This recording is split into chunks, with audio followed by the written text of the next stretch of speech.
Hey, what's good, people? This is the Option Podcast. I'm Jason DeBeas. That guy over there. Who's that guy? He looks like Jeff Samuels. Pretty sure he's Jeff Samuels. Actually, let's do a little Facebook Live right now. Anyway, the episode starts right now.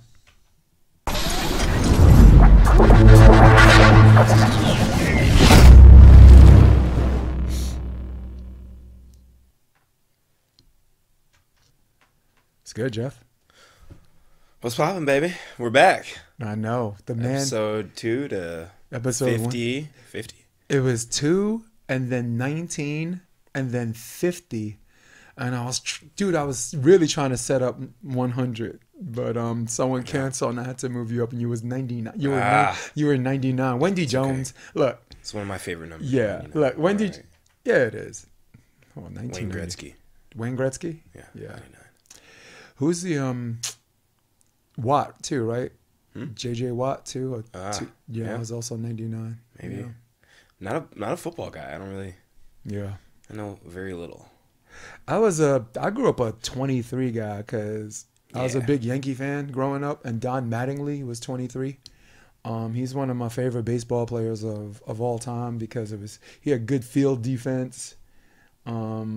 Yeah, he's just a good all around player, man. He was almost impossible to strike out. That was like Wade Boggs territory. Yeah, So, you go. What was your team growing up, or was your team now? I don't know. The Red Wings was the only thing I ever watched growing up. Yeah, hockey. Yep. Yeah, religiously watched that. My stepdad was from Chicago, so I watched a lot of the Bulls. I watched Jordan a lot.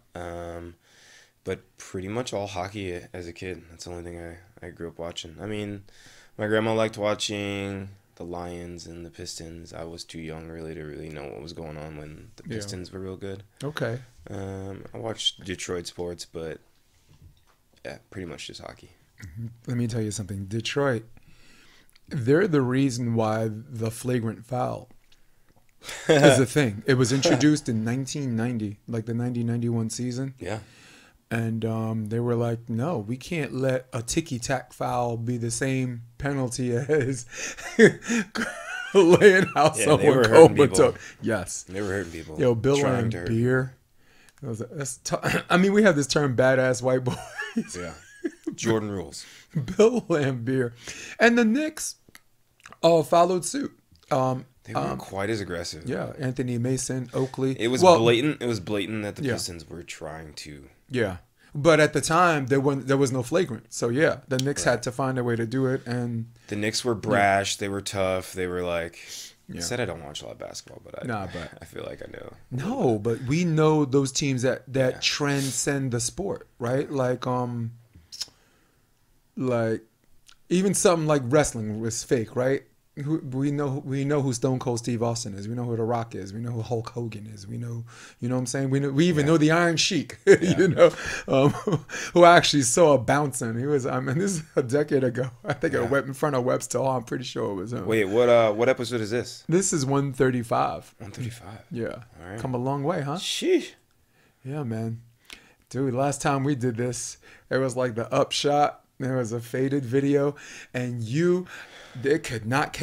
camera could not catch your skin complexion. I don't know what it was. Yeah, right. We got better lighting in here now. We're good. Yes, dude. Because they were like, my friends were like, "Yo, Jeff is really Some of my white friends are like, "He's really I said, "He's really what?"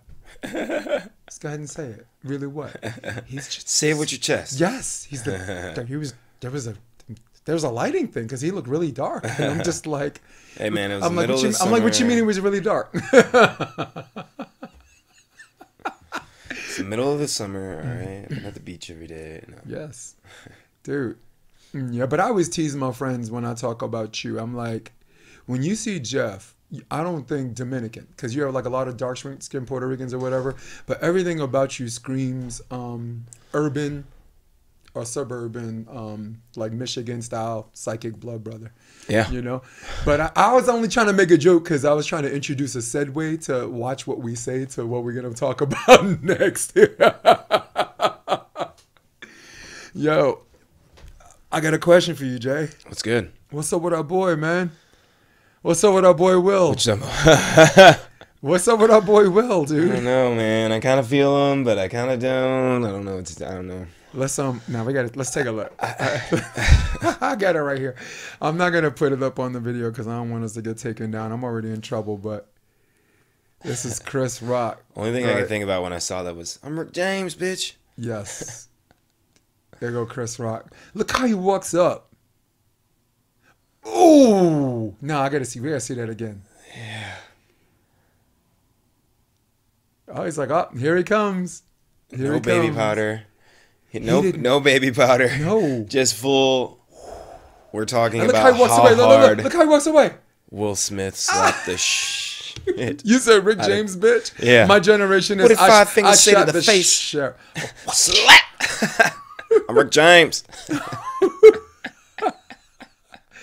Look at him. Yeah, I don't Keep know. my wife's name out your. How's the lady out your behind him fuck- keep it together? How does everybody keep it I together? don't know. Let me rewind this. Does it look like she got his back? I don't know. No, okay, she's going through some emotions. Let's find out. She's going through some shock. She said, ooh. There's some shock. Like, this is interesting. Yeah. And when he said, keep my wife's name out your mouth, look her face changed. Like, yeah. Wow, dude. That was, I mean, all right, here's my first take. Not you go first. You want to, you look like you want to go I first. don't know. I don't know how to feel about it just because the whole hair thing is a medical condition that Yeah. he's kind of making a joke about. And the one thing I will say to people all the time is maybe it didn't warrant him getting slapped in the face like that on national TV in front of the world, right? But at the Why- same time, Can I stop laughing? Sorry, go ahead. but at the same time, if you are someone whose job is to offend people, you're probably going to piss some people off. Some people aren't going to be too happy about it. And that's just the risk you're going to run. You're going to talk shit about other celebrities, comedians, athletes. Some people don't take their life as much of a joke as you think it is. Yeah. And I mean, that's just, I talk about it all the time. Coming here, being in California, people joke and talk shit. That's what they do. It's just joking and talking shit. Where I'm from, joking and talking shit is fun, but there's a line that you cross where then it becomes physical. And that's just the risk you run when you run your mouth. I don't know. I don't think Chris Rock's necessarily wrong. It's just that if you poke the bear. Right. Yeah. Well, I feel like the only person on earth that didn't know about her skin condition or her hair or whatever and this and that, because everyone's like, you should have known. Everyone knew it's common. I didn't knowledge. Like we had right. How many didn't know. how many of us you think found out that night? Like Yeah, like I found 50% of the out that country, night. right? Yeah. I found out. I would last even night. say more than half the country. Yeah, I don't think most people knew that's what it was. Yeah. Yeah. So for me, when he said I'll see you in G.I. Jane Part 2 or the next G.I. Jane movie, I thought he was complimenting her because have you seen G.I. Jane, dude? Yeah, G.I. Jane's a great movie. Yeah. But it's the fact that he's basically making fun of her hair. Even though G.I. Jane is a great movie. Yeah. You know what I'm saying? Like, you could call someone a nerd and tell them they look like Clark Kent, but the fact of the matter is you're calling them a nerd. Yeah. Clark Kent is Superman, handsome guy, but you're still Playing a You're nerd. still calling Yeah. someone a nerd, so it's like a backhanded, Yeah. funny, complimenting joke. But it depends on how the person's gonna take it, and that, like I said, man, that's just the risk you're gonna run. You're gonna offend some people. You're gonna, you know, maybe get banned from this or that if you get on social media and say something. Who was it? Was it Dave Chappelle? Oh, the transgender thing. He was. You know, Oh, and Chappelle, got yeah. I mean, it's The closer, it's he was breathing fire in that one, but go ahead. yeah, it's the lay of the land when you're a comedian. I definitely wasn't expecting Chris Rock to Will Smith to do that, but Yeah. I will say this. I thought G.I. Jane was funny because, like, not everybody can play that part because not everybody has like a head as nice as Jada's. Okay, Jada has this perfectly round head. I mean, she could do the Michael Jordan silhouette, like the female version, and everybody's like that. And you know what I'm saying? That could be her brand. Cause look, she ain't out there with a fucking wig, Jeff. She's not out there hiding it. She says, "This is who I am, and you have to accept that." So if that's who she is, and she has to accept that, why can't Chris Rock make a joke or a reference like, No, hey, he can't. there's a fucking role. There's a can't. role just for you. Yeah. You know what I'm saying? No, he totally can. The one thing is that it wasn't her choice to have her hair like that. So that is, and it's probably a really sore subject because every woman, that I know is in love with their hair, like that's like me and like I would hate it if like something happened to my beard. I couldn't grow a beard when it's my choice and I want to look, the 5 o'clock shadow, whatever it is, like cool. But when it's not my choice, especially from some sort of medical condition, it's probably a really sore spot. So it's not that he can't comment on it. It's just probably none of his business. Some stuff you got to realize. But don't you make it your business when you are open to the public and about your private life, about your condition. I mean, and then you say, "This is who I am," and this is whatever. I mean, that's not a mind your business thing. Because once you put yourself in Front Street, you expect people not to say anything about it. I expect somebody not to get up on a stage in front of thousands of people and millions of people on TV and make a joke about it. I would expect them not to do that. I think as a celebrity, that sort of stuff does happen to them, and you're kind of taught to let it go, but you're still human, right? And it's hard not to let those emotions come in and you like do something that is out of your character for the most part, because you don't really hear too much stuff like that from Will. Yes. So it must have been something. And apparently you told me he said something else before, like. Here's where I think it originated from. I just think this wasn't one of those, you say one thing, I'm gonna pop off. A year ago, Jada was boycotting the Oscars, right? I don't know what kind of reasoning there was. Obviously like what do you call it? Like a social reason why she wasn't, like her and a whole bunch of people were boycotting the Oscars. She wasn't coming. Yeah. And Chris Rock basically joked and said that like you aborting the Oscars is like me boycotting Rihanna's panties. I was never invited to begin in with. The first place. Yeah. So that was a little bit of a jab, and I know Jada didn't appreciate that because Jada was doing it for social reasons that I think involve either women or black people or black women, and maybe she thought someone like Chris Rock, who should have either not touched that subject at all or been on her side, was probably told Will, like, you know what, man, I wish he said something different. And Will probably came and he said, I tell you what, he says anything to you, I'm gonna walk up there and slap the shit out of him. And that's what I think. I think he had that. What you got one more chance to put it in our language. You got one more time. Yeah. And I think that was. Maybe, I'm not gonna lie. You disrespect my girl like that. Yeah. I don't know if I'm walking up on stage, but I'm pulling up on you in some way, shape, or form. We're gonna have a conversation about it. I don't know. My girl loses her hair, and someone says, "See you in the next G.I. Jane." I look at my girl's 6-pack, and I'm gonna be like, "Yeah, she'd probably be better than Demi." Tell you that, But I guess it depends on how you take it. But like you said, there's some people, but the thing is the thing about jokes are, and especially jokes like that, is yes, they're funny, but at whose expense? Yeah, at hers. At hers. And if that's my girl, and you're making jokes, you're not making jokes at her expense in front of a whole. If we're in a private setting, we've already been talking about it, something like that. But you're not calling my girl out at the Oscars while I'm sitting there without me having an issue with it. I may not walk up on stage, but I'm walking up on you. Yeah, it's happening. I think you're right because they didn't go to Chris Rock's Bigger and Blacker or Never Scared or Kill the Messenger, where if he says a joke like that, you already, you know what I'm saying, you're already buckled in. You're not gonna sit your ass in the front row and be like, I hope he doesn't say anything about me. My question but at the Oscars, does he say that? Mm-hmm. Does he say that to The Rock? Does he, or The Rock's wife, or does he say that to, I don't know, somebody way more thug than Will Smith? Does he say that about them, or does he? Well, he says that to a lot of people's wives that we don't know who their husband is, right? I'm sure he's, you know, I mean, Chappelle said worse than him about Candace Owens, about Meryl Streep. All of these women are married. All of these women have husbands. You know what I'm saying? Stuff. It's different. I don't know. It's Dave Chappelle's always has some sort of a social cause, like you're saying. Yeah. But Chris Rock's is just kind of like a joke at the expense of someone.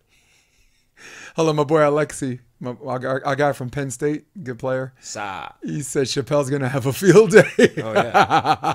You don't think this is staged for publicity? That's the question. I want you to finish your thought, and let's see if we can answer that together. But I was just saying, I don't think he says that to certain people. Does he say it to Birdman about Birdman's wife? No, he wouldn't do that. Would he say it about? Yeah. I don't know. I don't even know if Lil Wayne's married. But does he say that about his wife? You're right. So maybe there's a part of him that thought it was okay. But the guy who just played Serena Williams' dad in the movie, who's totally not thug, he'll say it about his wife. But that's where I'm coming from is, if you're not going to disrespect this dude, don't come disrespect me, because I'm not having it. Yeah. Once you say one thing, then you think you can say something else, and then other people think they can say some shit, and that ain't how we rolling over here. Yeah. I mean... Look, nobody agrees with you more than me, because I just had this conversation with Wendy Jones about coaching, about certain coaches, right? Like, I had an incident with a player, a junior's parents, and it was uglier than it really was. Because let's just say what she did happened on the 10-foot line. It happened between games, and it happened with the ref watching and all the other games watching. And I think of Dane, and I'm like, would she have done that to Dane? No. J.O., right? Would she have done that to J.O.? No. She thought it was okay to do with me, and let's just say that it didn't end well for them. That's always going to end well for me, because I guess Will is sending the same message that I sent to a lot of parents and other people who think that that's okay. You can respect me, or you can be so fucking scared of me that you be like, I want to say this joke, or I want to do this, but... that dude's crazy. I'm going to leave him alone. So Will chose the latter. Will said, if he can't respect me, and I'm done defending Chris, because I tried to present two sides of this argument when I actually came in on your side. I was just trying to have a conversation, but you're fucking right. But look, Will gave him two options. Option one, you respect me, keep my wife's name out your mouth. Two, be so scared of me. Like you said, Birdman. You were talking about The Rock. You were talking about Chuck Liddell. Let's talk about some scary motherfuckers. Were you like, just kidding? You're not saying that same thing to Francis Ngannou. Right. I think Francis Ngannou can, like, look at him and Chris will faint. Yeah. And not even meanly. Francis will do this. Look. And he'll go. Yeah. Yeah, but those are the options. You respect me the same way you respect them. One, two, have a healthy fear where you think I might go up and slap you. But if you don't choose one of those two options, you're gonna get slapped. Yeah, I just think that was a pimp, dude. Like, what'd you call it? What'd you call it in the beginning of the podcast? Rick James. Yeah. Oh, no baby powder. That was I was gonna say Ike Turner, but Ike Turner is more like diagonal, like 45 degrees, and Bobby Brown I think is 3 fingers this way. Yeah. So there had to be a name for that. That was Rick James because of the way he walked away. Yeah, and I want to rewind how he walked away because it looked like he shot the sheriff, dude. So my first instinct was that it was a publicity stunt. That was your first instinct? That was my first I thought it was instinct. a work. I thought it was a work too. I thought it was fake, but then you could see Chris's face, like, and then you see his face. Look. Wow, dude. Now, I seen Will from Bad Boys, and you know, and he looks mad, but he don't look like that. Go ahead, Jeff. And look, oh no, we got to see how he walks away. Oh my God, I had to sneeze. God bless you. Thank God for the pop filter, man. That would have been my mic. Let's watch this again. Ready? I shot the sheriff. And look at Chris like, Will Smith just slapped the shit out of me. Yeah, he didn't know what to say. It was a little awkward even. It was a little awkward even watching. How many comedians have run off stage too? Yeah. Some comedians got to learn how to fight too. If you're gonna say something like that, like if Andrew Dice Clay said that, Will ain't walking up on that stage. Andrew Dice Clay will snatch his soul. Joe Rogan, you know what I'm saying? There's certain comedians that they're kind of bullies like that, but you can't be like Chris Rock. Yeah. Like Chappelle ain't getting slapped. I mean, well, first of all, Chris, I think was out of line. But if I'm Chris and I did that, Will's not getting that close to me. No. To where he's about to slap me. You're not walking up there that close. Yeah. And slapping the shit out of me. That's just not gonna happen. It would have never went that far, and if it did, it probably would have escalated pretty quickly. Jamal Bowman says, "Don't joke around about a black woman's hair."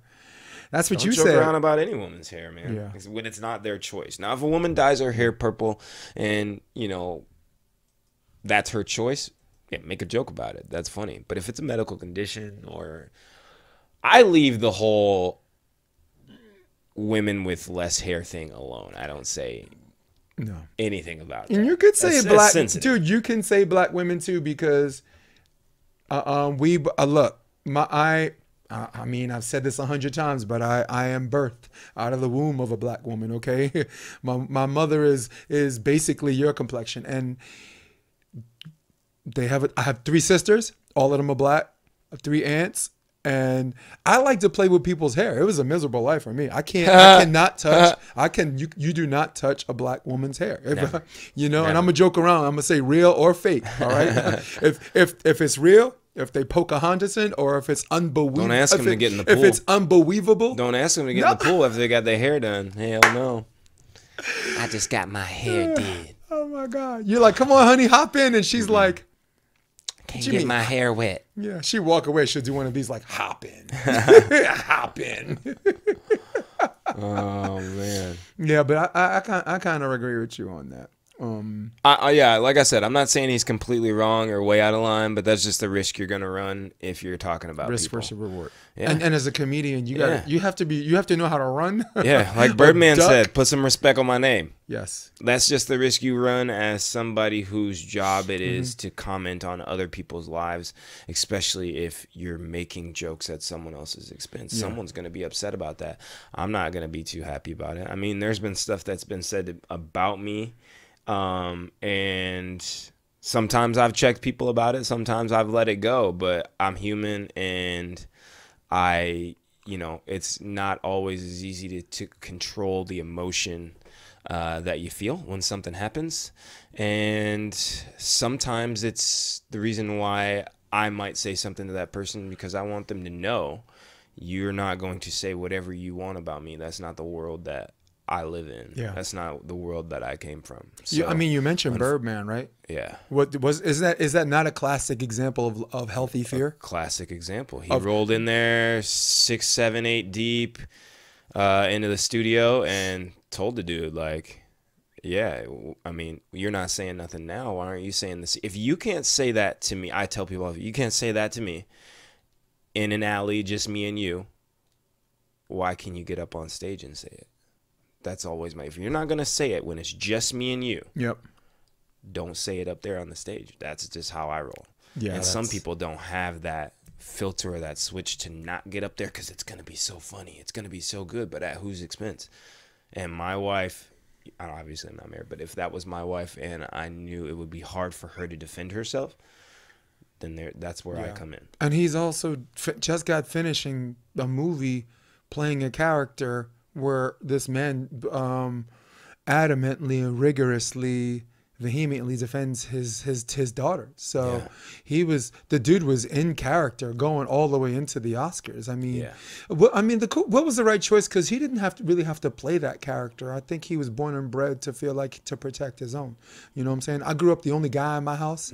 Yeah, I feel like Chris I Rock felt mean, I have because, to. I feel like I got to protect my own too. I feel like Chris Rock felt because, it's Fresh Prince, it's the goofy guy, it's the fun, like nothing's gonna happen. But he's not saying that about everybody. I promise you. Yes, agreed. He's not saying about that. He thought it was okay. Yeah, he thought it was okay, and Will had to let him know it was not okay. Yeah. And I'm not saying it was right to get up there and slap him, but I'm not saying that I can't say that I would.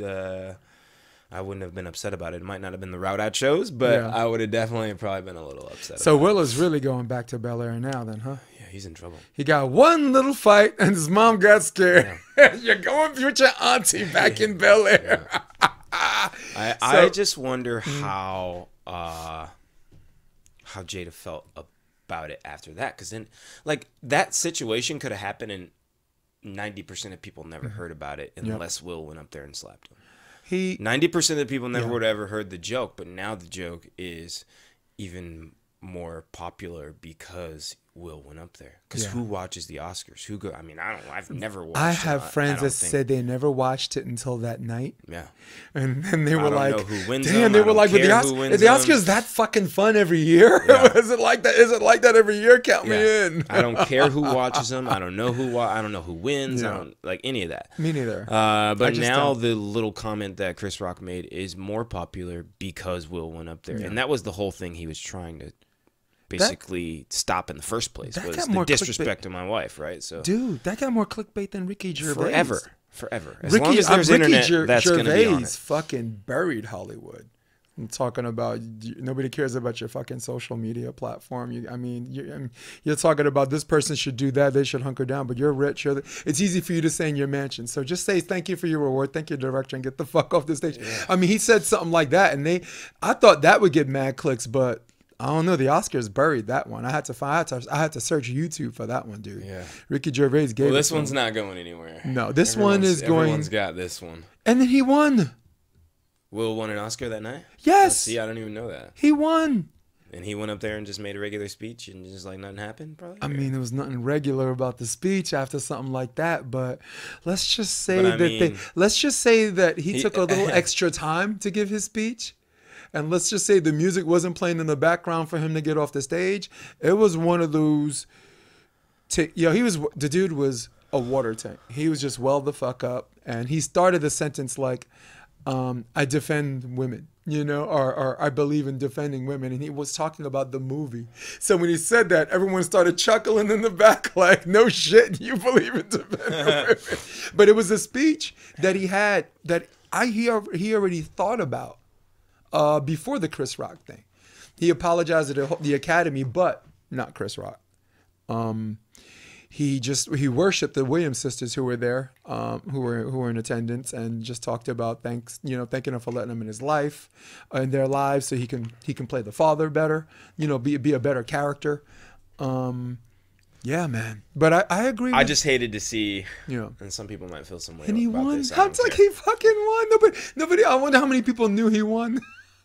You just found out now. Shit. Yeah, but what you were talking about, because that was the whole premise of this podcast was words. To me, words don't matter, but sometimes they do, and that's where we're going with volleyball. That's where we're going with the Oscars. It always matters. It always matters. I'm not saying it doesn't always warrant someone doing something to someone else physically, right? But a little bit of something here, a little bit of something there, your whole life, that makes a big difference. Yep. There's the analogy of, you hold a glass of water for a second to hand it to someone or to take a drink. It doesn't weigh that much, but try holding it for a really long time, an hour, 24 hours, 2 days. Your arm's going to go numb. The little things add up over a long period of time, and maybe that was just the wrong day for you to say something about Will's wife. Maybe it was the wrong day, and you run that risk when you're talking shit about people. That's just how it is. And people don't look at it as talking shit, but the jokes are at someone else's expense. when Yeah. you tell them about someone else. And I'm not saying it's wrong. I'm not saying it's over the line. It Right. is what it is. Yeah. But you run that risk. Yeah, and I was translating that to volleyball a little bit for juniors. When I was coaching boys, we played this team, when we were shaking hands, there was a particular kid that was like staring across the net at me, and I was like, okay, so that's cool or whatever, because he was doing that the whole game, right? And then I shook his hand, and I turned around, and he's still staring at me, right? So I go to my kids, and he's still staring at me. So first thing I'll do is I'll look to see where his parents are. Like, I can't find his parents. And I'm like, I'll tell you what, if I go up to this fucking kid, I'm going to find him. You know what I'm saying? I'm going to know who his parents are really quick.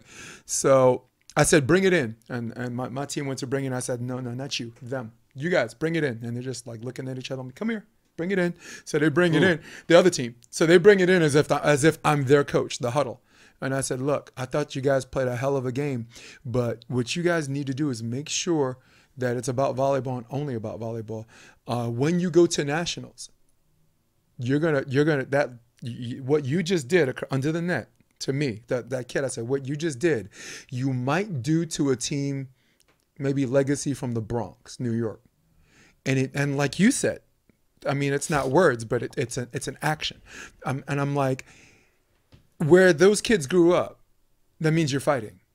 And you might not see it coming if the kid comes back in two pieces you know. So I said with me, that's a no. I'm a coach. You don't do that, and I don't know where your parents are. Yeah. And the other coach looked like he wanted to say something, but I didn't give him a chance to talk. But when I started talking more, that's when he shut up, because I was trying. I set the whole team straight, and I said, you never make it about anything other than winning and losing when the game is over. You want to have friendly fire with people you know under the net. You know what I'm saying? We have that. You have that with your friends. Maybe you play against Rafi Paulus, and it's cool. Right. But and it's not words, but I think we're talking about the same thing here. Yeah. Well, like, exactly. I tell a lot of people in the volleyball world that I grew up with, you can say that stuff here in Southern California, but if you come to Flint and you say the same thing, the same person might be waiting out in the parking lot for you when you leave. I mean, that's even worse. That means someone thought about it and they're thinking about it. They're patiently waiting for you. Yeah. Like, or you to look me, at someone wrong. Yeah. I mean, I tell people I'm talking about where I live, where I'm from, you step on someone's shoes, that's a big deal. Here, I go to the bar and they're dancing all on you, just not wearing white, elbow you, and all this stuff, and that I mean, that happens, and it took me a while to get used to it, because I'm just like, hey, personal space. But different places, you're gonna get different results, and sometimes it's not gonna be the result that you were necessarily looking for. So you got to figure out. Is this joke funny? Is it worth it? Whose expense is it at? Who takes the fall for the joke? You know, and also who's in their corner. Tell me a joke that's not at someone else's expense. All of them are. That's if it's why about it's called a person, joke. it's at someone else's expense, Right. which is a lot of the times funny, and sometimes to that person it's not funny. But that's like I said, that's the world you're gonna live in when you are a comedian and you're telling jokes about other people. Right. I also think there's, like, true to my example, true to this conversation, words matter. Words sometimes they don't. You say they always matter, but we just gave we just gave ourselves an example, like in the South Bay. Yeah. That doesn't mean anything. Well, to anyone here. Well, I was saying it always matters to that person. So from my perspective, over a long period of time, let's just say, hypothetically, over a long period of time, one jab here, one jab there, one jab there, one jab here, it may get to a point where you catch me on that wrong day, and you don't know how many other people have been talking shit about that, and you might be taking the L from a lot of other people who got away with it. But that one day, I wasn't in that great of a mood, and you happened to catch me on a bad day, and you got faded because of it. So yeah, you know. I mean, we were just talking about Chappelle. I mean, like you said, the stuff he said, someone's gonna be offended. You know. Yeah. A lot of people in his case were definitely offended. But then the difference between Chappelle's and Chris Rock's humor is, Chappelle is hitting at least some part of a demographic that is agreeing with him, or either it's to make progress. Mm-hmm. It's to make progress. Yeah. And you know that even though he's telling jokes, he's trying to get people to see a certain perspective on something. Yeah. And Chris Rock's joke had no sort of, it No. wasn't helping anybody. No, it almost seemed unprepared. You know, like I've seen. Yeah. Look, I've seen Kill the Messenger. I like it. That was prepared material, and that made sense. You know, and if you're a comedian, you have to be an equal opportunity ass kicker. Like everybody can get it. You can't just cite women and this and that. And Chappelle is not like the transgender comedian. He if you anyone has ever seen his show, anyone can. It's Uncle Murda. Anybody can get it. Okay, and I ain't got a problem taking care of the witness. But a thing I liked about him at the end of that, the closer, he's like, I'm not gonna tell another transgender joke until we can all laugh together. He says, I think the point he was trying to make, he says, we need to get to a point where the transgender community is so accepted, where we are all as one, that we can celebrate our differences. You know what I mean? Like I'm biracial, but I mostly identify with black. Yeah. I would like. You can tell but racist jokes or black jokes or white jokes Yeah, because I've been the we're victim of at a those too. point where we've come together and we can both sit down at a table and tell those kind of jokes and Yeah. and be funny for the most part. You know my favorite joke is? Transgender, Yes, I got it. No, the please. transgender stuff, transgender stuff is so new to people that is very touchy. And there's a lot of things that people don't understand about it. So it's very hard to be in a space where you can laugh about it and tell jokes and that Yeah. sort of stuff. And I totally agree. Yeah. Yeah. I like in the South Bay, Greg and I have a joke. Greg Faulkner. They call Greg Hi, the- M.A. What's up? They call Greg the whitest black guy. And they call me the blackest white guy. so we sing karaoke like twice a week, and and in so many ways, if you can appreciate the humor and fall victim satirically to the stereotypes, it's Yeah. so true to form. Yeah. I mean, people like it's not true, but if you have a sense of humor and if you're Yeah. thick-skinned enough, you'll be like, shit. Here's a prime Think about that. example. A lot of our friends who are even friends with Rafi because of his beard call him, "Hey man, you look like the Taliban." Say that all the time. What? All the time. And friends say that, and It could be hurtful. and Why am he, I but laughing? you know Rafi's got thick skin and he doesn't even probably even care. Probably doesn't even faze him. But there could be the one day where somebody says that Rafi's having a bad day and he may not even known that it took a little bit and you can Yeah. catch the fade My off Rafi's that. gonna be like, come here for a sec. Say that again. Say that again. Yeah. Yeah. Or it's just the wrong person that you don't Yeah. even know that well. Apparently he didn't know Will well enough and Jada well enough to say something like that, you know, like Yeah, man. True, dude. Oof. it depends. There's so many different angles you can look at that from to catch perspective from both sides. So Oh, it glad I just got happened yours. to be that one where it was I'm sorry just thinking about it, dude. I was just leaving underground. We were like playing darts and stuff last night. Me and Rosie were hanging out and everyone's like, "Oh, did you see what happened? And I'm like, I was like, "No, but I heard." And then as I went outside to catch my Uber to go home, I'm like just sitting down on the side and I'm like to myself, I'm uncomfortable by myself watching this on the sidewalk in Hermosa, and I had to rewind it like 8 times and listen to it, and I was just like in shock, dude. Yeah. In shock. But that shows how tightly knit Hollywood is. I think that gets just as much It clicks. just shows clicks how if, tightly knit the world is now, to where as instantly something happens like this and you're in the bar and everyone knows. We all know the same thing. We all have posted something in relation to it, a meme or something on our social media. You know, Are they like, gonna remember? People gonna remember this more than him winning the Oscar? I think it'll fall off. I think the meme will be funny. I think the joke will be like the slap's gonna be funny for a long time. But I think Will Smith will still be Will Smith. You know, it's not gonna be like Chris Brown, where you remember him probably more for beating up Rihanna. Yeah. You know, or I don't know. Yeah, Somebody, like just somebody else who made a big Something mistake. something and whose act is so egregious. Yeah, Yeah. that it overpowered, you know, who they were. I think. Because that's my concern. Look, I'm a little bit older than you, but we're both old enough to know that there's a transition in society where it's really, really easy to take someone's worst moments, right? Take all the good stuff out. Just get the worst moments and try to judge you like that as a collective whole.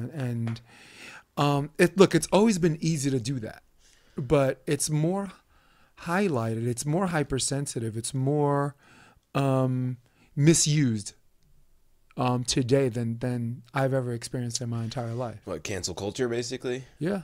Yeah, I guess. I think yeah. it's pretty dumb. I'm not gonna lie. Yeah. It's. I mean, who wants to be remembered for one thing after you spent your life doing One moment. doing good shit, Yeah. you know? I Yeah. mean, I ain't talking about Rogan on this one because Rogan said he's done with politics, so now everyone's gonna leave him alone. Now Rogan, who still has 11 million viewers, no one's gonna talk about him anymore because he said I'm not talking about politics anymore, and now nobody cares, you know, because he's always been like that. He just drew a line in the sand when he says I think I like Bernie, but so then worst moments, right? The N word. They go through 1,700 videos. 3 hours, and you know how long his videos are, right? His podcast. So wait, 3 hours a pop. Well, all right. There was a tech company called Patriot Takes. They went through all 1,700 episodes and found 32 times that he used the word nigger in context, meaning, for example, 32 times. Yeah, in 1,700 episodes, 1,700 3-hour episodes, all in context. Right, every single one. Here's the thing.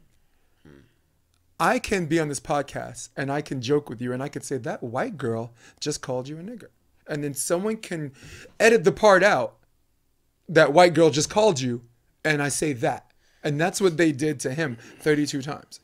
So, I am on board with people using the word in context. In context. I'm on board with it because I'm intelligent enough to know that it is a word. Yeah. And just that. And you're not lazy to language. You're not a slave to language. Yeah, but you probably have to be smarter than that if you're Joe Rogan. And check with your neighborhood black guy. Check with your neighborhood black guy. How do you say it 32 times though? I don't think there's anything wrong with saying it as long as you're not calling someone that. If you used the word hoe 13 years ago, 32 times. Yeah. And somebody just cut off the beginning of the sentence at the end and then take 32 times you said the word hoe. It's like this, and clips like hoe, hoe, hoe, hoe, hoe, hoe. That people would paint an image of you. Yeah, but that's not we true. get it that's what happened. Yeah. We get it that it was all edited and taken out of context but like show him saying it 32 times. The concern if you're not smart enough to already know that without even somebody explaining that to you, then whatever, you're lost anyways. But please tell me, him using it 32 times in context was his mistake, but using it once in a while to explain a story, a lyric, something like that, where somebody might have said something and he's using the word, I don't have a problem with that as a black man. I don't have a problem with that at all. I'm not here to tell anybody what words they can use and what words they can't. But if you're saying it to me in a derogatory way, we'll probably have some problems. Yes. Yeah. But I agree with you in a sense that I interrupted you. I'm sorry. No, go for it. I agree with you in a sense, and Sam Harris said this. Anyone that takes that context and is overreactive about it is a slave or a child, less than a teenager to the English language. And it also shows, and I'm going to go hard in the paint on this one, it also shows that kind of person is incapable of solving real problems in the world because they're hysterical about imaginary ones or ones that are not big. You lack the ability to do real shit in your life because you're spending way too much time being hysterical about things that are not life changing, that are not whatever. We got bigger fish to fry than a comedian that repeated in context in a compilation of 1,700 videos at 3 hours a piece. My math isn't even that good to know how much material that is, you know, but yeah, I'm sorry I even went that route. I think I was just trying to go about what the premise of our podcast is. Words do matter. Sometimes they don't, sometimes they do. And Yeah, it's great not to be a slave to words and your emotions as well. You know, how people's words affect you. And it's awesome to think that some people can just control their emotions based off of what other people say to them or say about them. Mm-hmm. But the fact of the matter is words can make you feel great too. Yeah. Can't they? Yes. They can make you feel great. People can give you good words. And we're like, what's wrong with that? Yeah. Right? You're like, what's wrong so with to that? expect people's words negatively to not affect you, Right. people's negative words to not affect you I think it's pretty far-fetched. I think some people do a great job of controlling their emotions and worrying about what they can control and focus on the things that, actually are going to matter in 5 years as opposed to how I feel right now. And that's fine and dandy, but how does that come full circle? We just stumbled onto something really important here. I'll give you an example. Kelly had a loving family. All right. Her family is the poster people for positive reinforcement, a style of coaching, basketball, volleyball. The way I grew up with my family, I'll just say not so much. Yeah. And here we are. Okay, different paths, and we both came out all right. Is that more of just an individual thing, overcoming obstacles are difficult, or is it something where, because you and I kind of grew up the same way, did that shape you to be the man you are today, to be more sensitive because of this and that? I got both. I mean, I didn't get any negative reinforcement necessarily, but I got some fear-based positive reinforcement, if that makes sense. Where you got your ass whooped too, right? Where it's but I mean fear-based in a sense where my parents, they don't want me to do certain things around a police officer because I could get in trouble. Don't wear your hat when you pass a cop because they don't want them to think you're a thug or whatever it is. That's not necessarily positive. That's fear-based. It's like it's like, I'm scared that this might happen, so you got to do this, rather than to say, don't worry, you're a great person. If a police officer pulls you over, he'll realize who you are and he'll treat you accordingly. You know what I'm saying? So there's positive reinforcement and there's negative reinforcement, but there's a lot of in between where parents really don't necessarily know the real meaning behind positivity. You could say, okay, look at it this way.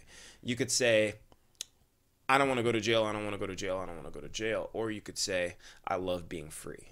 I love being free. I love being free. I love being out in the open. I love smelling fresh air. I love being able to move freely.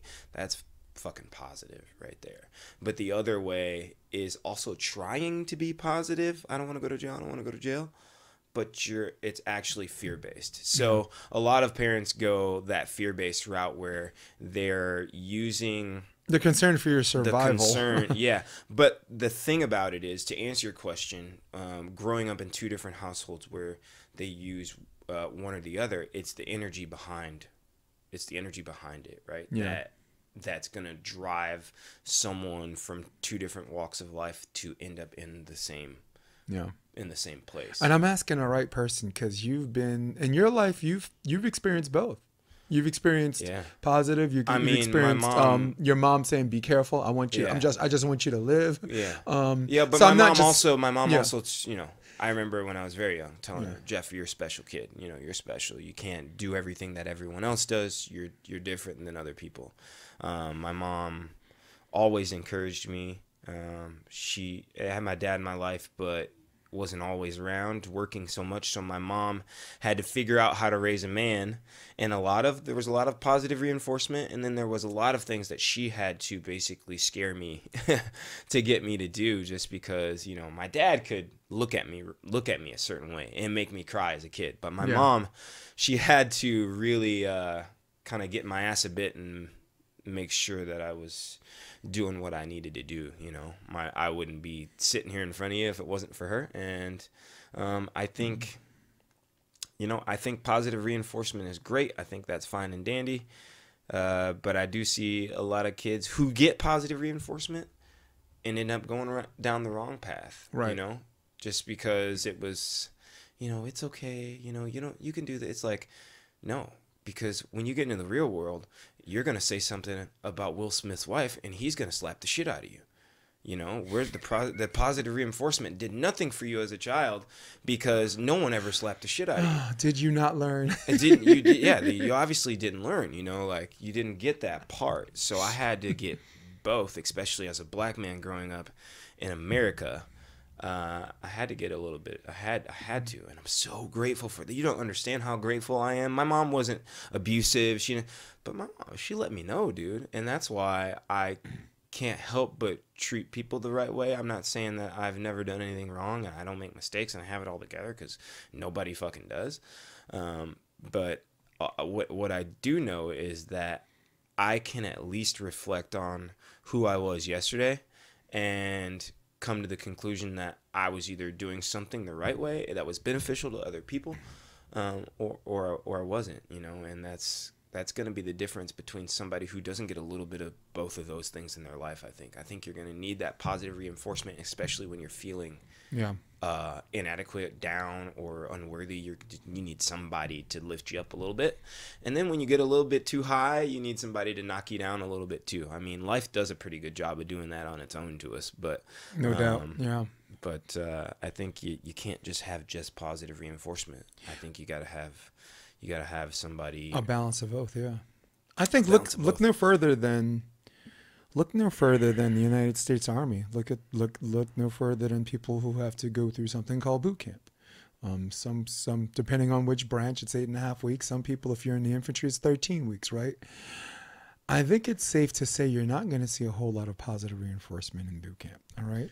But if you look at all of the people who graduated boot camp, and you look at all the people who completed honorable service, and look at, I guess, Colin Powell, look at George H.W. Bush, look at you. Yeah. Well, every male member of my family served. So yeah, it's one of the things in the volleyball community doesn't know. Chrissy Jones highlighted that, and now everybody knows. She was on the podcast, and she's like, "I want to thank you for your service," and I'm like, "How did she fucking know?" Yeah, I'm gonna go for that. Sister, 2 tours in Afghanistan. Remember we were talking about oppositional defiance disorder? You said you struggled with that growing up as a kid. The cure. What do they call it? They called it something else. ODD. Though, but it was the same thing. ODD, oppositional defiance disorder. Meaning, I'll do the dishes, but if you tell me to, I ain't doing shit. Yeah. You know, the Army. Yeah, the Army was her cure. Yeah. Okay. My mom was my cure. Yeah. Yeah. But that's, I mean, it's in many ways it's the same thing. I'm not saying your mom's a drill sergeant. I'm saying your mom had a set of rules where you're like, if I do this, I'm gonna be all right. So, and I really, really appreciate that. What are they saying right now? Anyone? Nothing. Yeah. They want to hear about volleyball, man. We're sitting Justin there talking Phipps about. was calling me. I don't know if you know him. Yeah. Oh, I love that guy. Yeah. That's a dude that can like smoke a cigarette while he's doing warm ups. Still crush it. Hey, shit. Let's. You were. I'm gonna switch to Facebook here instead of definitely. Instagram. Let's I wanted to make sure we talk about volleyball. We're like 50 minutes in. We didn't talk about volleyball yet. You're here for a couple of days, right? You were training with Rafi.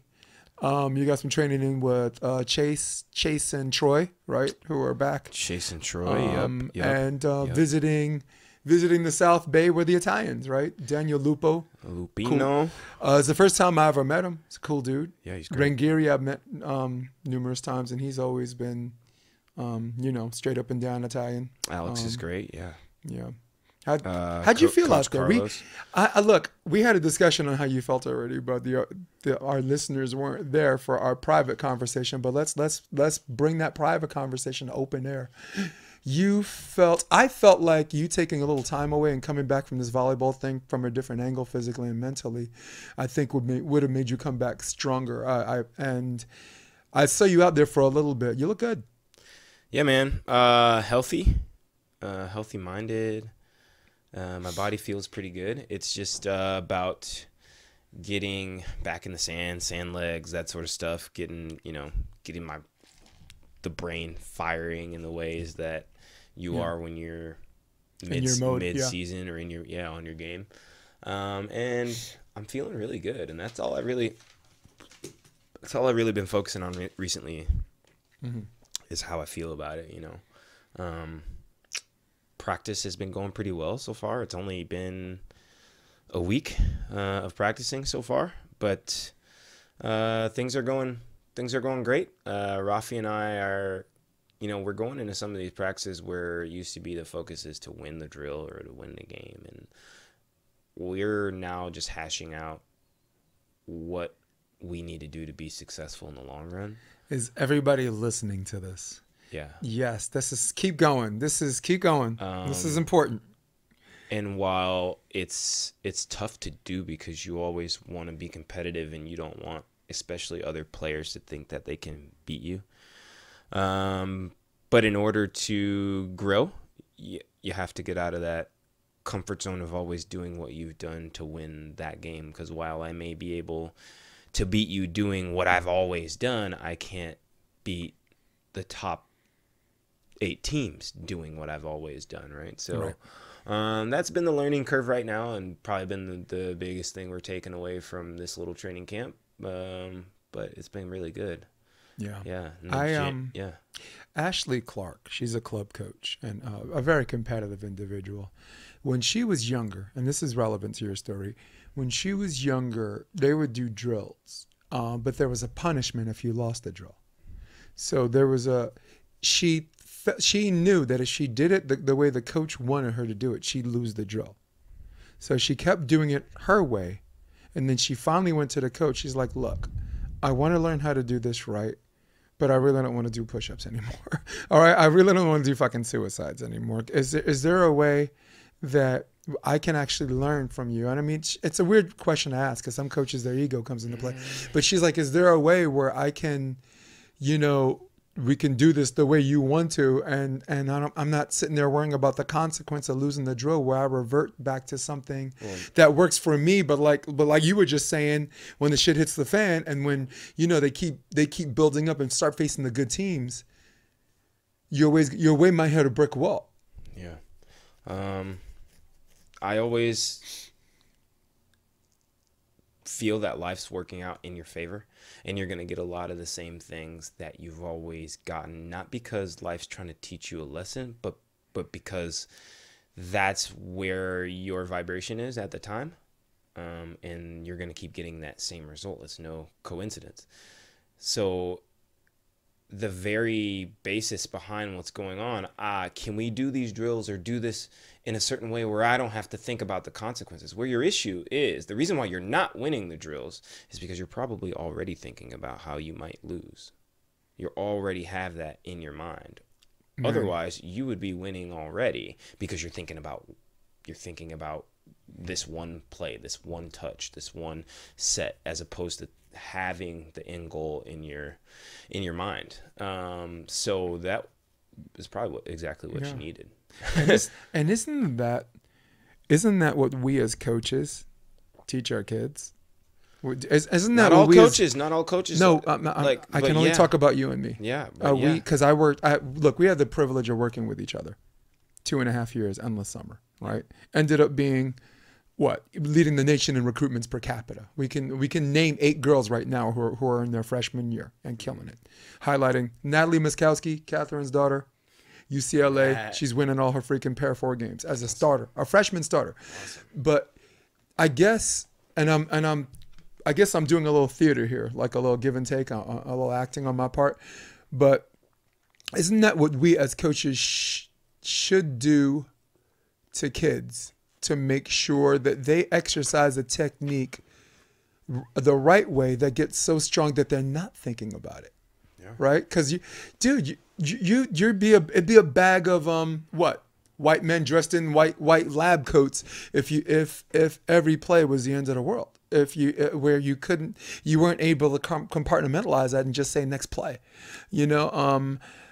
I mean, did you learn that from coaching though? Because Jeff, you've done a good job teaching the girls that's the way to go. Coaching. I'll even name the girls. Finley. There were 2 girls that kind of had the same name, and you switch back and forth. Those Aaliyah, right? These were some of the girls who. I wonder if you teaching them that made you self-examine. It definitely reinforced it, but I learned it from playing. All right, get back on that mic. I'll give you volume. I definitely learned it from... sorry, Jeff. And thank you. I learned it from playing more than coaching. Coaching has always reinforced the things that I've kind of brought into my game. Yeah. but I learned it from, you know, before matches, you know, having anxiety or having the end goal in my mind, when obviously that's not going to help you at all. You know, the moment when you're actually touching a ball or talking to your partner about what he's supposed to do in the middle of a play, you know, go line, go angle, like that sort of stuff. Yeah. That's all that matters in those moments. I agree. And playing really brought that out of me. It wasn't really necessarily the coaching, but coaching definitely helped. Yeah. You have to kind of revisit those sorts of things, you know, especially if you're going through trials or tough times. You know? Yeah. I think players learn more from coaching kids than coaches will ever learn trying to play themselves. It's this weird dynamic that works significantly more for one end. I'm not saying never, but it's we're talking scales and it's definitely skewed more. I think it more one way nails than it the in other. more Yeah. because it's the basics. And if we're talking about professional athletes, basics aren't necessarily always the drill of the day, or like even in an entire season. Like, okay, we know how to put our hands. We know how to, you know, float serve. You know, we know how to do those things, but as a coach, you might be teaching those basics and you're really burning it into your memory by teaching the kids over and over and over again, which now you go into a game as a player. You're a coach, but you go in as a player now, you know, and you've been telling your girls for months to, you know, put the nozzle in a certain place when you're going to do a float serve into the wind when it's going this way or something kind of basic. You're thinking about that a little bit more now, or you might not even have to think about it. It could be second nature because you drilled it into your girls so much, right? Right. So Well, I think you learn a lot. You learn a lot coaching, but you originally learn that stuff playing. I think you may be able to ingrain it into your mind more, solidify it more in your mind as a coach later on, but you first probably learn it playing. I think at least that's what happened with me. What's the challenge for some adult players? This might apply to Rafi, it might apply to you, it might even Troy Field, and I'll just highlight players who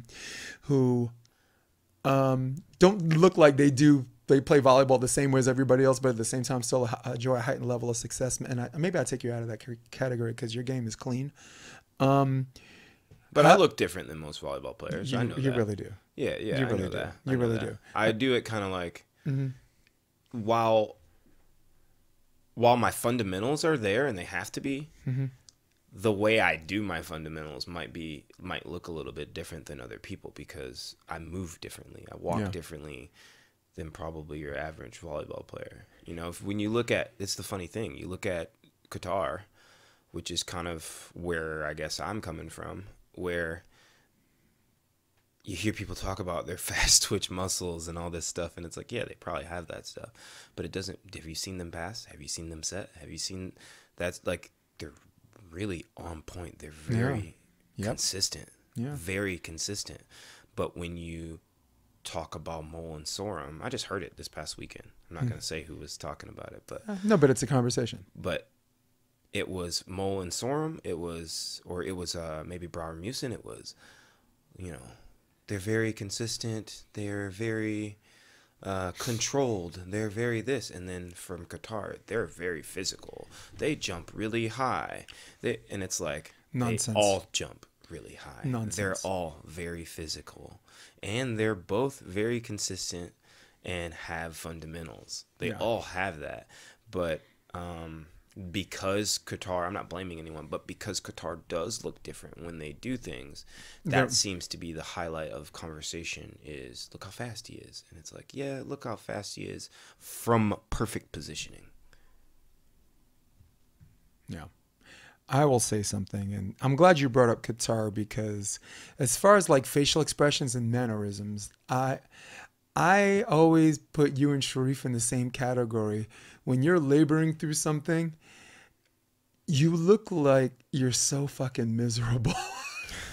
So sometimes you walk around, Jeff, and you're at the service line, and look, your body says you're fine. But like there's a facial expression and just kind of this or whatever. And you see Sharif do it too. He looks like he's fucking laboring through something. And probably in reality, hot out there, bro. and probably in reality, yeah. Well, yeah, it was hot as balls, man. I saw Ahmed just like trying to not breathe fast. He was trying to take deep breaths when he was winning the second set.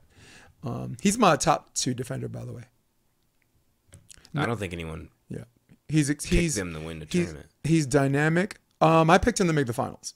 I don't thought think they were anybody- good enough to beat the Dutch, but when the Dutch beat Mullen, saw him in pool, and then had to play him in the semifinals and won again, I'm like, I mean, weren't they still the number 2 team or 1 or 2? they're probably 1, 2, or 3. And I mean, But on paper they were the 1 seed in the tournament. Yes, on points. How does no one pick them to win the tournament? It's because they're a bunch of good athletes. That's why. That's their level of thinking. Do you know how many people, and since we're not naming names, I can talk about anybody I want. Do you know how many people would be like, oh man, I'd love to like coach Sharif for a week and work on his steps and this and that. And I'm like, there's not a let this guy coach you. There's not a thank you. There's not a fucking thing wrong with them. You know? Yeah, I'd love for them to be part of this training group. I'm like, dude, they don't do training groups. They get more repetitions. It's funny. And I find it very hilarious. And while I'm super grateful, but the number one thing I hear traveling around, someone who's never seen me play before, you're so fun to watch. Oh my God, you jump so high. And it's like, everybody jumps high at my level. Either you jump really high or you're really tall. But do you know how many people jump high that suck? Yeah. Many. A lot. Lot. They're all over the place. Is this the episode for me to start out, motherfuckers? Because I can answer that, but I'm going to keep it going. Let's keep this going. Yeah, they're all over the place. I even hear some guys who are like just, they've never done well in the qualifier, but they got a little bit of skill. They're good. Well, he's only good because he jumps high. And it's just like, how many people? That's why you suck. That's why you are not good. Because that's the only thing you see. You're looking at something of ability that I have, which does help my game out a lot. Trust me, I'm very grateful for it. Yep. It does help my game out a lot. But if I jump so high and hit the ball so hard, they don't serve me, do they? So what does that mean? That means I'm probably a really good fucking setter. Yeah. I was just going to say that. That probably means that I'm a really good setter. Like I do the crime of excluding you out of that list. But when someone says, what about Jeff? I'm like, I do this. Like, how could I fucking forget? Because we had this, I did like a poll. Who has the best hands in the AVP, right? And I put Sponcil in there. I put Rafa Rodriguez in there because I'm biased, right? Rafa's really good. I put Skylar Del Sol. And I just put like a lot of people who are dynamic jump setters and this and that. But I'm like, and someone said, did you just fuck around and leave out your boy? And I'm just going to be honest with you. I'm okay. I'm just going to be honest and there. upfront with you when I say it because I'm not fake like that. Yeah. But I'm like, oh shit. I'm okay with this not dude's being hands in a are good setter immaculate. category, though. I'm good at not doing that because when it comes to the actual like look of how the stereotypical person sets and their hands look, mine probably don't look as nice as, let's just say, someone like Skylar. He has really nice, like it's pretty, both his hands. Rafu. And Rafu's fluidity. Yeah, his fluidness. Mine go in and come out fine, but it doesn't look like everyone else's. Which sometimes someone will be like, ooh, that doesn't, but the ball's clean. So it is like I do things a little bit differently, which I don't see a huge problem with as long as I'm following the rules. But sometimes that does kind of, you have to realize, or I have to realize that it will get you in trouble if the set's not perfect and someone does see that non creates a margin for error or like a probability that someone might miss. Look, I worked with you and Kyle. Yeah. And honestly, like Kyle likes a high ball, but you gave him the set he wanted. I would have loved for Ratty to run a little, not tempo, not shoot sets, but I would have loved for him not to have you give him what he wanted all the time, because you gave him the exact same set, which is why I even brought you up, because when someone said, are you forgetting your boy? And I'm like, I just did. But I defended myself saying I forgot Phil too, right? Like Phil is in this, everyone's like, if you're a fan of his, he's in really that conversation too, but he wasn't in my top 5. Trevor is a real good setter. Yeah. Trevor Crabb is a real good hand setter. Trevor, I'm actually a fan of. I officially told him yesterday, because like he knows, just like a lot of those people, I'm not a fan. I follow this. I'm a purist. I follow the sport. I don't follow a particular player. Mm-hmm. There's only a handful of. I can count on one hand where if I find out someone's playing, I'm running to my fucking computer on my TV. And I'm like, I'm turning it on, and I could actually name the girls. It's Chrissy Jones. So I have no idea where she is right now. I really like watching her play, not because she's an athlete, because that's code for like, oh, she's black and she could play, and I don't play that shit. And I don't play that shit. Yeah, I don't play that and shit. 2, Kristen Nuss and Taryn Clove. I literally run to the TV to watch those two play, because you don't. Remember we had this conversation about girls who scream queen, bitch, killer, like Misty May type killer instinct, and we want to name April and this and that. And April's a good player, and April has a lot of that too. But when you say Misty May, I think of Betsy Flint, and I think of Kristen Nuss, a player so good that she doesn't even get the serves. There's a reason. Look, you were talking about make sure I'm a good setter if no one's going to serve me. That girl, why? I mean, Manhattan Beach, Atlanta, which they won from the qualifier, no less, right? Taryn got most of the serves. The 6'5", the 6'5" blocker is the one that got all the serves. Yeah, she sets really well too. Yep. Oh, so. There it is. That silhouette, baby. Oh, yeah. I ain't telling no ball jokes. I ain't trying to have Jeff yank me over this desk. It's all good. Look, I might look stronger. I'm just fat. This dude's all muscle. I'm not a man talking about a female though, and somebody else's wife, so it's good. And it's so weird that I even hadn't bothered indulging in that discussion. You're looking at me like, Jason, you do know you have nothing but women in your house all your life. You should know better. I got 5 sisters, bro. Yes, we grew up with women. Yeah. I'm the first one. James Barker said, it wouldn't have, that wouldn't have done if it was The Rock. Okay.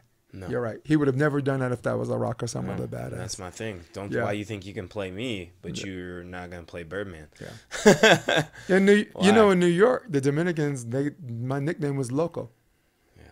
They said Jason Loco because I didn't have the revere and respect, but as a kid from Brooklyn, that you think something entitles you to treat me then less than a person.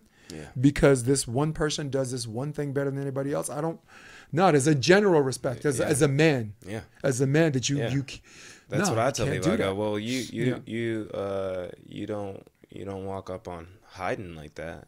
Yeah. You would never say that to Phil. I'm not saying I'm Phil or I'm Hayden, but you're also not going to disrespect me. No. And people, especially in our community, think they can. We've had this conversation. I have a better chance of getting away with saying that to Hayden or Phil than you. Again, there's a balance of respect and just healthy fear. Yeah, people. I mean, they just no. It's not only just the fear aspect; it's the respect aspect. It's because you wouldn't walk up and say something like that to one of the top guys because you want them to like you. That's what they would. They wouldn't be saying anything if they didn't think they were going to get something from it. Right. So, what do you think they think they're going to get when they come and say something about me or to me? They think they're going to get somebody else to think that's funny, and they're going to be liked to like them. Yeah. Exactly. Yeah. Or you won't say that to a top person because you want them to like you. Yeah. You're not playing me like that. I'm sorry. Some things you're just letting go. Obviously, they're And that's the challenge, right? Flies on shit. I'm not. And that's whatever. But that's the challenge. Go ahead. Yeah, but you're not gonna just say whatever you want to me. Some people are really good at playing it off, but I'm not. New comments. Qatar gets you citizenship, get real jobs, etc. What's that? He said Qatar gets you citizenship, get real jobs, get like regular jobs, etc. Cool, man. Okay, they're made men. I get that. I don't understand what that means. I think he might be hinting that Ahmed is from Gambia, Yep. right? And Sharif is from Senegal. Mm-hmm. And I guess Qatar had the money to finance and do all those trips, right? Gambia, sir. Look, I got friends. You and I have friends who live on the continent of Africa, right? Like Seydou, Ajanako, Yeah. Shamzu commutes back and forth, California, and this and that. And we know Nike, the guy we were trying to raise money for his team or whatever. Nike, I don't know. I'm not sure how to Yeah, I pronounce know. that. Yeah. So we know not everybody's gifted with the financial ability to do for their teams the way Qatar does. So Right. so I get that. I get what he was saying. Yeah. He's from Poland too, so he knows about getting citizenship and shit. What does the get real jobs part mean? That I don't know. I don't know. Or maybe volleyball is I a real. tend not to worry about what other men do No. for work and how they get money. I just let them do them, you know. Dude, you make more money. I don't think there's a player better than you, except for maybe Casey Patterson, who used your ability to play this sport on this ridiculously high level and let people see who you are as a person. That opens these opportunities. Like Hyundai doing that spokesperson stuff, you traveling around, you doing clinics. I feel like an asshole saying, I'm sure the kids love you. You know what I mean? But Jeff, I'm sure the kids love you. Yeah, man. I mean, I love being there. I love leaving an impact. There's, people are like, oh, well, why don't you just start a club? And it's like, I want to make a lasting but like little impact on a broad spectrum of people. I want to go around to different states, countries, and meet a lot of people, and maybe the one time I meet them, I give them a spark, but Yeah. I don't necessarily want to limit myself to being in the same club every single day with the same kids, because I think I just have so many people to reach and touch. You know what I'm saying? Right. If Yeah. that makes any sense. Perfect sense. Yeah. Yeah. And I guess from a personal and a bias standpoint, I always tend to highlight involuntarily good African American coaches at the club level, at the juniors level, this and that. Like I think of you the same way I think of Dane. I think of you the same way I think of Jason Olive, who didn't really get into this coaching thing until his kid became of age. Now all of a sudden, this first team All-American at U of H, who won the first right to likeness lawsuit, and a whole nother story, is very much like a Jeff Samuels. Dave Palm, that's another example. Bobby Jones of Project Serve. Yeah. Damn, I'm highlighting. I don't know why that comes involuntarily, that I start highlighting African American coaches, because I'm not doing this because you're sitting in a room. I don't just talk about black people because I got a black Mark person Burek's one. He's not black. Yeah. No, that's a light skinned brother. The dude from Queens, New York, that's a light skinned brother. No, I know what you mean. Who have an impact on people around and have used. And Mark even more so, because that's adults, right? Because their volleyball ability and their image allowed them to do things outside of playing, right? That is building the volleyball community, or reaching even outside of that. Burek is a savage. Yeah, McKibbins are, they American Race or something like that. Amazing Race, Race, whatever it is. Yeah. I mean, and they did really well. They have a brand. They have a brand. And good for them. I mean, when Madison won with Ty Loomis, a lot of my friends were like, oh, that's the end of that partnership. And I said, and I think you and me were the first ones to say, no. Their brand has more longevity than any beach partnership ever will, you know, and good for them, man. Mm-hmm. Yeah, I mean, good for them. I've always liked Madison more than Riley, but I think I like them both the same now. You know what I'm saying? No, Riley, look, Riley, I'm a fucking moron, dude. When I first moved here, I kept calling Riley Madison and Madison Riley, and after a while that shit gets annoying. Yeah, so I'm sure, some people have an axe to grind longer and this and that. But go ahead. How could you not tell the shut fucking up if difference? that's the case? Because let's just ask how many times Chris Austin has been called me, and I've been called Chris Austin. That's we a don't fail. even look alike. That's a fail. So he can. No. So he's actually like brothers with Homeboy, and they almost look a little bit like twins, other than one's way taller than the other.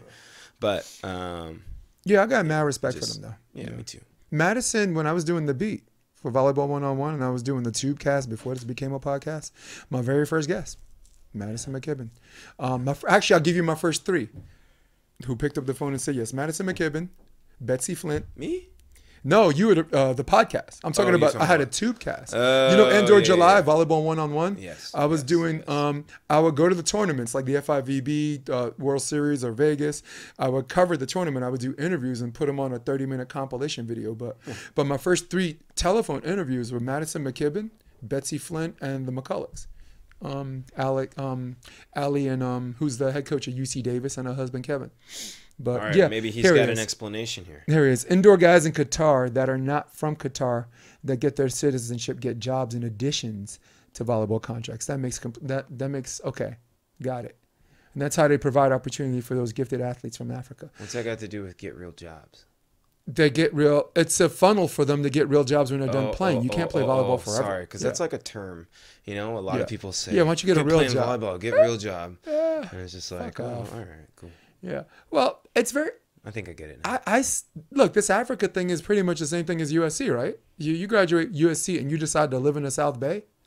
you're a made person. You play 100% true. you play volleyball. You could even suck. Well, Come on, dude. They had 2 winning seasons the last 6 years, but I'm sure every single one of those men's players, if they want to do real estate or whatever, and this and beach that. volleyball right now. Yeah. Well, you don't think Because of that you very don't think reason I right was gonna there. say you don't think I hold secret people's society. feet. You don't think I hold people's feet to the hot coals. Maybe that's why they don't like me. They went to USC, and I'm one of USC's biggest critics because I'm like, you can't tell me that your men's team is the hotbed for recruiting. You can basically get anybody you want, and those kids want to come to the school, and the best you can do is 2 winning seasons In any in other 6 sport? years. In any other sport, Yes. they're going anywhere in the world to get the biggest, baddest monsters they could possibly get, except for volleyball. And this is at the college level and the professional level. They're going to take someone who lives in the backyard before they go get the guy from the Bronx or whatever. Shit, if they went to the Bronx, man, they'd get some talent. They might not be born and raised here. The best, listen, the best indoor volleyball players are fucking immigrants living in New York. The Dominicans uptown. I mean, there are some really good volleyball players here. I'm not trying to say Yeah. that they're not. They're amazing. Of course there are. But it's There's the more of culture them. here. No, but It's if the there's more culture of here. them, that increases the chances. Yeah, but it's the culture here that provides the environment for people to become really good. So if you even put someone in this city or in the South Bay that has any sort of gift or talent, they're going to become really good. But that doesn't mean you're finding the best person to add into the environment to become the best in the world. And that's obviously the goal for USA Volleyball. It should be, but it's not really necessarily the plan they followed. It's always just been, oh, well, this guy went to UCLA. I know his dad. I played with his dad, and now he's going to be on the national team. And it's been that way for a long time. That holler, well, that was the end of men's volleyball in the 90s. Like 92, they won a bronze, right? But from 92 to 2000, Dexter Rogers, fuck it, I'll just say it. Dexter Rogers, African-American player, played on the U.S. national team from 93 to 95. 96 Olympics comes, they cut him.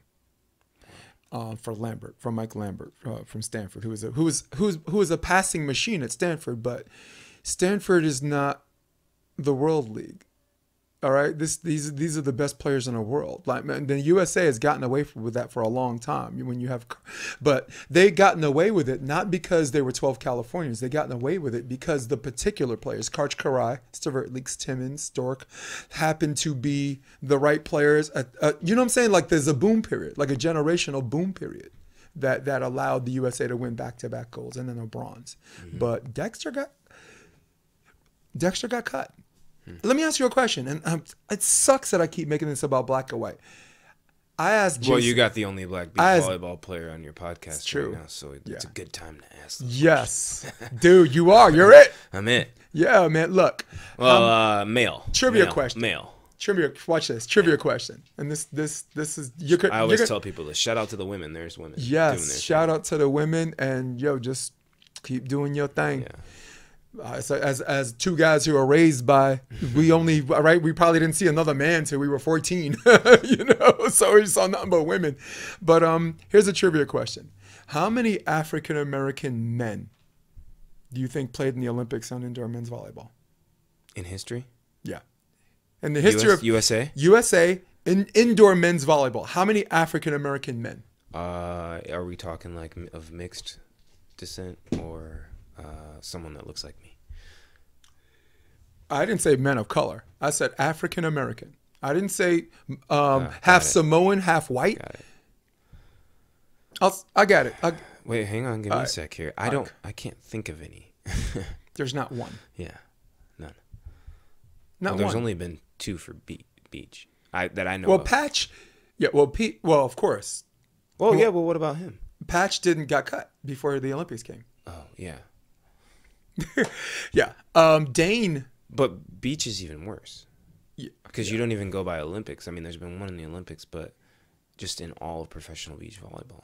Yeah, there's not a men whole in lot. history. It's, I mean, There's you and there's Dane. Yeah. I mean, and I classify that as been in the draw Consistently, you yeah. know, at least several times. No, a player in whom the sport was your sole source of support. That's what I mean by professional. Yeah, but I mean, All right, it's you not could your do fault it- that you're making more money, taking time away unapologetically. Yeah. But you for a long time you were doing this, and dude, you weren't waiting tables or fucking doing front door. You were making money. Yeah. On No, the I regional was scene. waiting tables. Yeah. Jeff, Playing I'll bet volleyball. you made more money on the regional scene than you did on the tour. True or false? I made most money playing the NVL tour.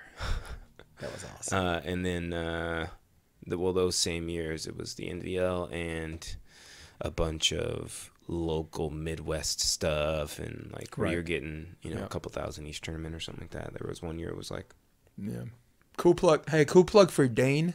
Yeah. Since we're on the subject of the only 2 black guys on the beach scene.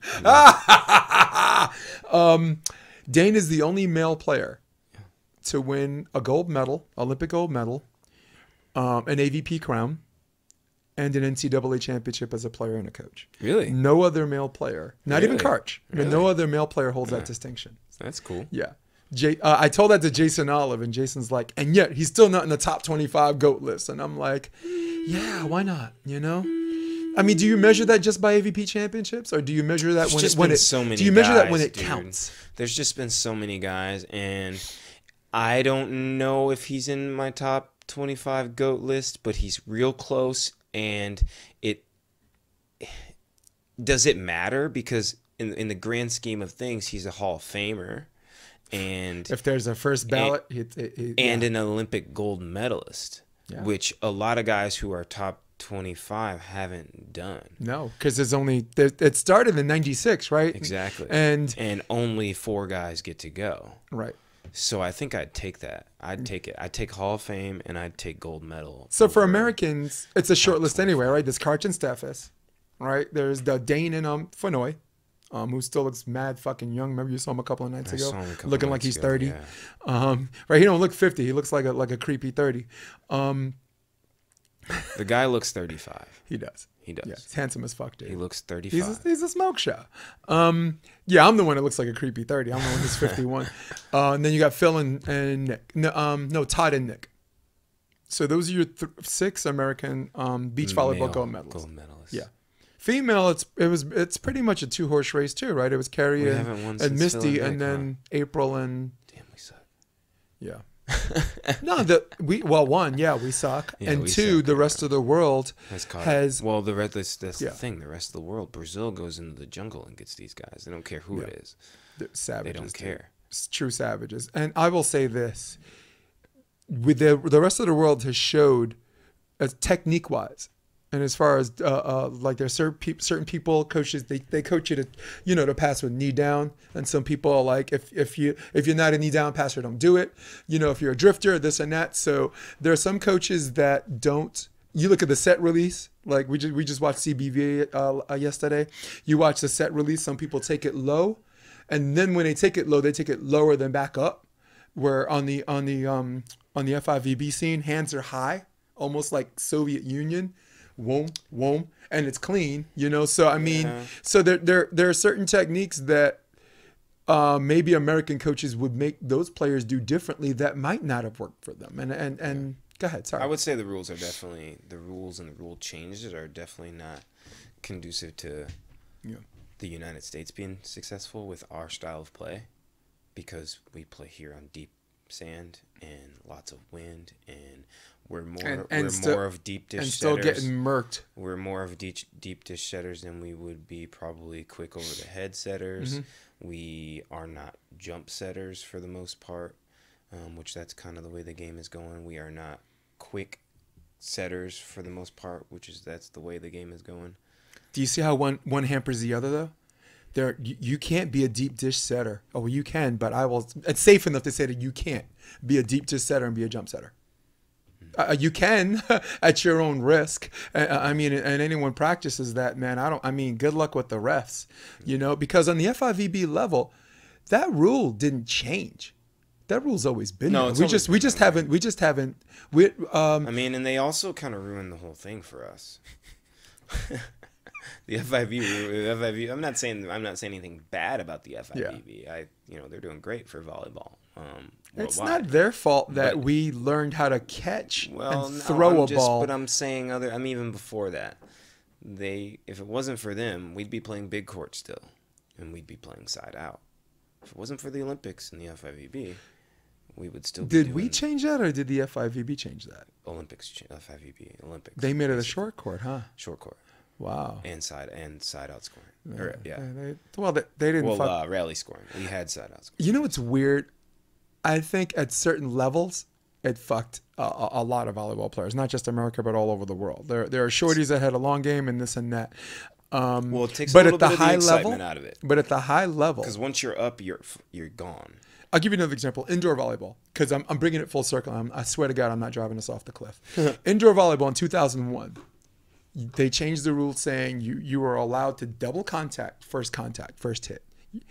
Even though you weren't allowed to carry it. And I don't know what the refs' problems are, but you were allowed to double contact. And everybody was like, oh, this is going to ruin the game.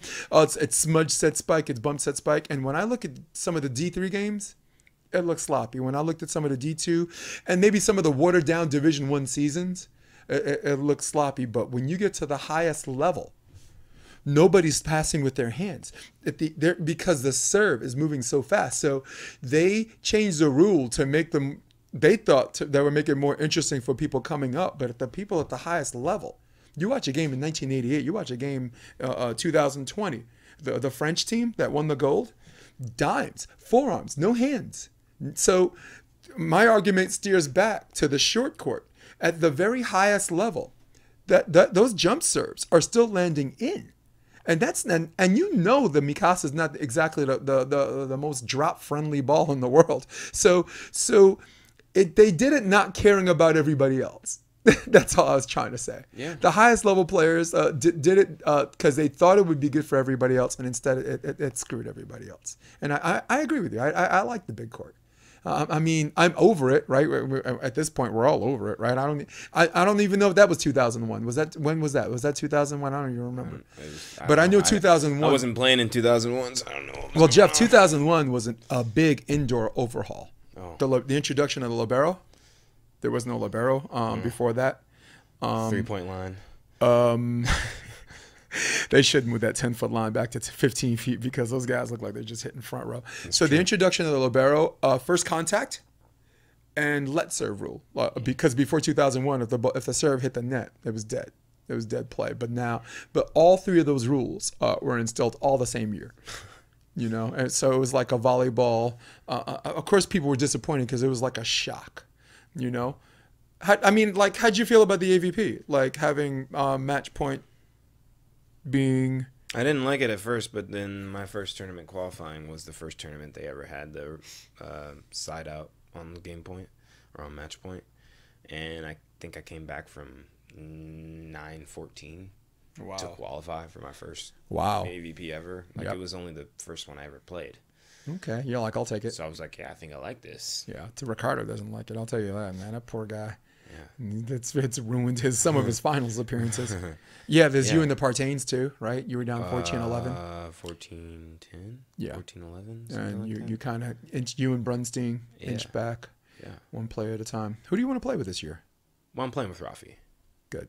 I like that. I like it because Rafi's not the same Rafi he was 2 years ago. Neither one of us are the same people, so it's good. I mean, we are, but we're not. That's very well put. Yeah. That's very well put. Because there's always going to be some We're things that evolved you versions of fear. ourselves. No, because there's always going to be some things psychologically that you fear is going to rear its ugly head. But but as adults and professionals, right, those things count too. We got to work through those things too. So yeah, we still, we're still the same people in a sense, but we can just deal with things better, talk things out a little bit more. yeah, When things don't go our way or we have something that we don't disagree on, it's a little bit easier to. Does he talk fast? We're definitely a little different vibes on that, on like talking and stuff. He's more of a, hey, let's get this done. Let's go do this. Let's get this. And I'm more of a, let's let this game come to us because this is what we do every day. No need to try to rush it. Let's just fall into that flow and let the game come to us a little bit more. But I think I think you might need a little bit of both of those. Right. And I think both could be tamed down a little bit. Like my go with the flow could be tamed and harnessed a little bit better, and so could his go get it mentality could also be tamed and harnessed a little bit as well. And I think that'll end up really good for us. I think it's where some people's flows don't really match up. Ours kind of run in congruence. I think they could really complement each other in the right situations. Yeah. I think that's something you should never lose. Having the pleasure of working with you a couple of times, your ability to just take beats. You know what I'm saying? To take when I say beats, if there's a whole sentence, you have zero problem. For example, I'm going to talk. You have zero problem with me taking this beat to get my point across. Yeah. It's awesome because I think that what that does for you and the players and good players that want to play with you, if they're able to do that psychologically, then suddenly physically in the game, everything's operating at 3/4 speed and you're operating at normal speed. So you've officially found your matrix. I call it, as a coach, I call it finding your matrix. Getting this level of comfortability where you see everything coming because everything's not moving as fast as you know? You want to see it coming in slow. Yes. And then at the high level, all of a sudden, whoosh, it's like, all right, that shit was moving fast to my matrix. Funny. What the fuck was that? It's funny, some guys can't even listen to other people finish a sentence. But yet they're excited. But yet they think that they're going to be able to see what the hitter's doing on the other side of the court, or, notice little things like that. But some people are so anxious. They're so, wrapped up in what people think about how they look, and it's something that I had to learn about myself and grow through that sort of stuff. But that's probably one of the biggest things I see in at the amateur level, or guys trying to qualify, is they're worried about what people think, so they're scared to look weird. And while I was just telling you how I look differently when I do things than the typical volleyball player, so if I worry about those things, I'm never going to be able to harness my full potential. It's about expressing yourself on the volleyball court and letting all of you out. That's how you can be most successful. If you are worried about how you look and looking like everyone else, you're going to get what the majority gets. Everybody can't win. I agree. And that's so important, because the people who speed things up, the people who think, actually on a simple level, the people who think that they know what the rest of your sentence is going to be, those people aren't wrong all the time. It's just that their approach leaves a margin for error for them to be wrong. I'll go as simple as my wife. Bear with me on this one. My wife, when I start my sentence, 8 out of 10 times, she knows what the rest of my sentence is going to be. Right, but the other 2 times, I want to wring her neck. I'm like, you're too fucking smart for your own good. Because you've experienced it 100 times, you're able to function. But the problem is you're oblivious to the 2 times that you might be wrong. And in a situation where you're evenly matched with someone where the game's going to be decided by 2 points or 3 points, here we go. And where you're playing different people all the time. Yeah. So you're looking at while you may know 90% of the time where the game goes, but in a situation where you're playing AVPs, you're playing different guys all the time. So when a guy goes up to fake the hit and jump set, like, you've seen Miles Partain do it 100 times, but Caleb Queckles is different. So you're looking at something a little bit different, right? Yeah. So you have to be able to be flexible and be able to actually decipher it, what's going on in the moment. And a lot of guys just know so much to the point where they can't take time to be feel the play, to feel what's going on. And I think a lot of the best players are able to watch that. They know the possibilities, they know the tendencies, but they can also decipher what the differences are. And you have to actually be conscious to do that. Right. That's why, like,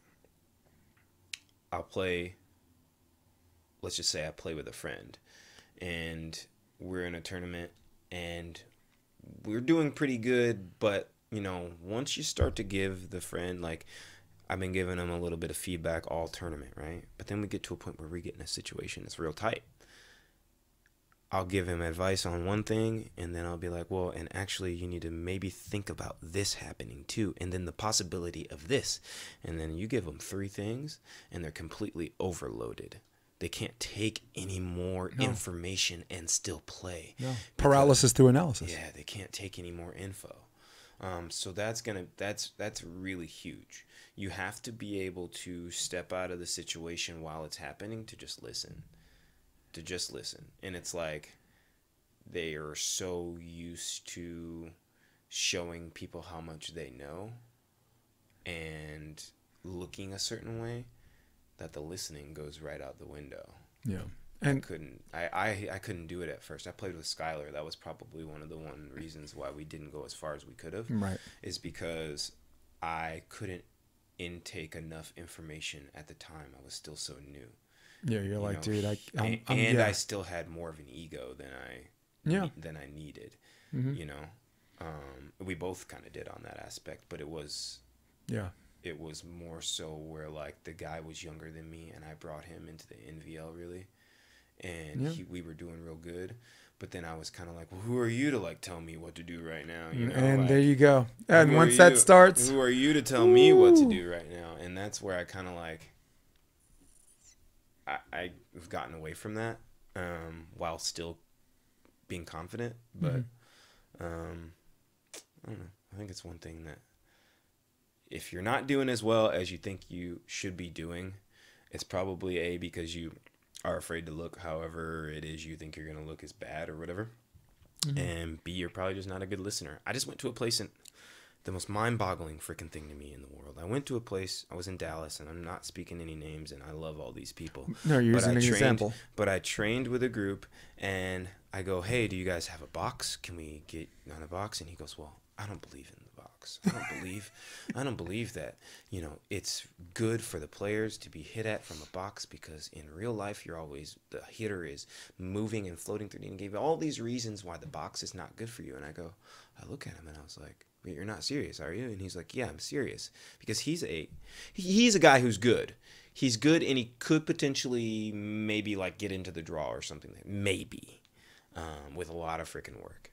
But never really done anything in volleyball, and this is not a knock on him. It's just like, I've trained with some of the best players in the world, best coaches in the world, and this is not me tooting my own horn, but it's just all those guys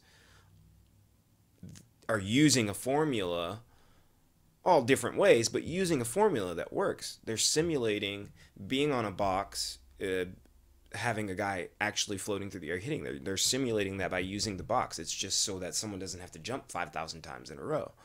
You know, a coach can't get up there and run a drill. A coach stands on the box. And it's like, how are you going to, who's told you this, and how has that been working for you?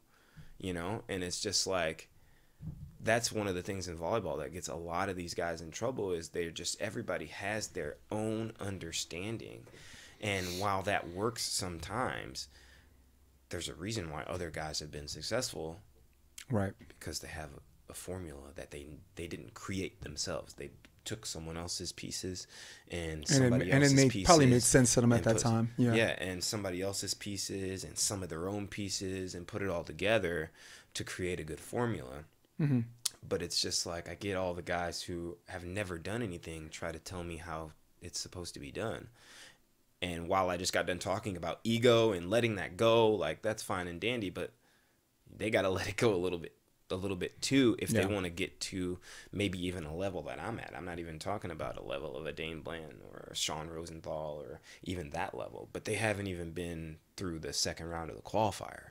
Right. Or less been in the draw, let alone won games in the draw, let alone been, you know, like it's just how do you have that kind of mind that would tell Sean Rosenthal how to play volleyball? Right. Well, I think it's because what they're using for their foundation, they're unaware that what they're using for their foundation lacks foundation. Yeah. For example, the box, what you were talking about with the box, the box is a foundational thing. It's something to launch off from, as opposed to just drill-based drills where the person's jump could be 2 inches, it could be 22 inches, then 2 again, and this and that. The set could be here, the set could be there. You need, and this is what I believe as a coach. I can only speak to what my wheelhouse is. That's brought me a great level of success, more than most. I'm not. I don't have all the tools that everyone else has, but I'm a good mechanic. But if you have something to launch from the box and you got constant reps and then you have a game, you're able to adjust from something as opposed to adjusting from cloud 9. Like my juniors, I tell my outside hitter, visualize hitting cross court. Have a visualization what it looks like. And when you jump, and if it's there, fuck it, take it. But if it's not there, now you have to check, you have to scan. You got to go split block, split seam, inseam, maybe line or whatever.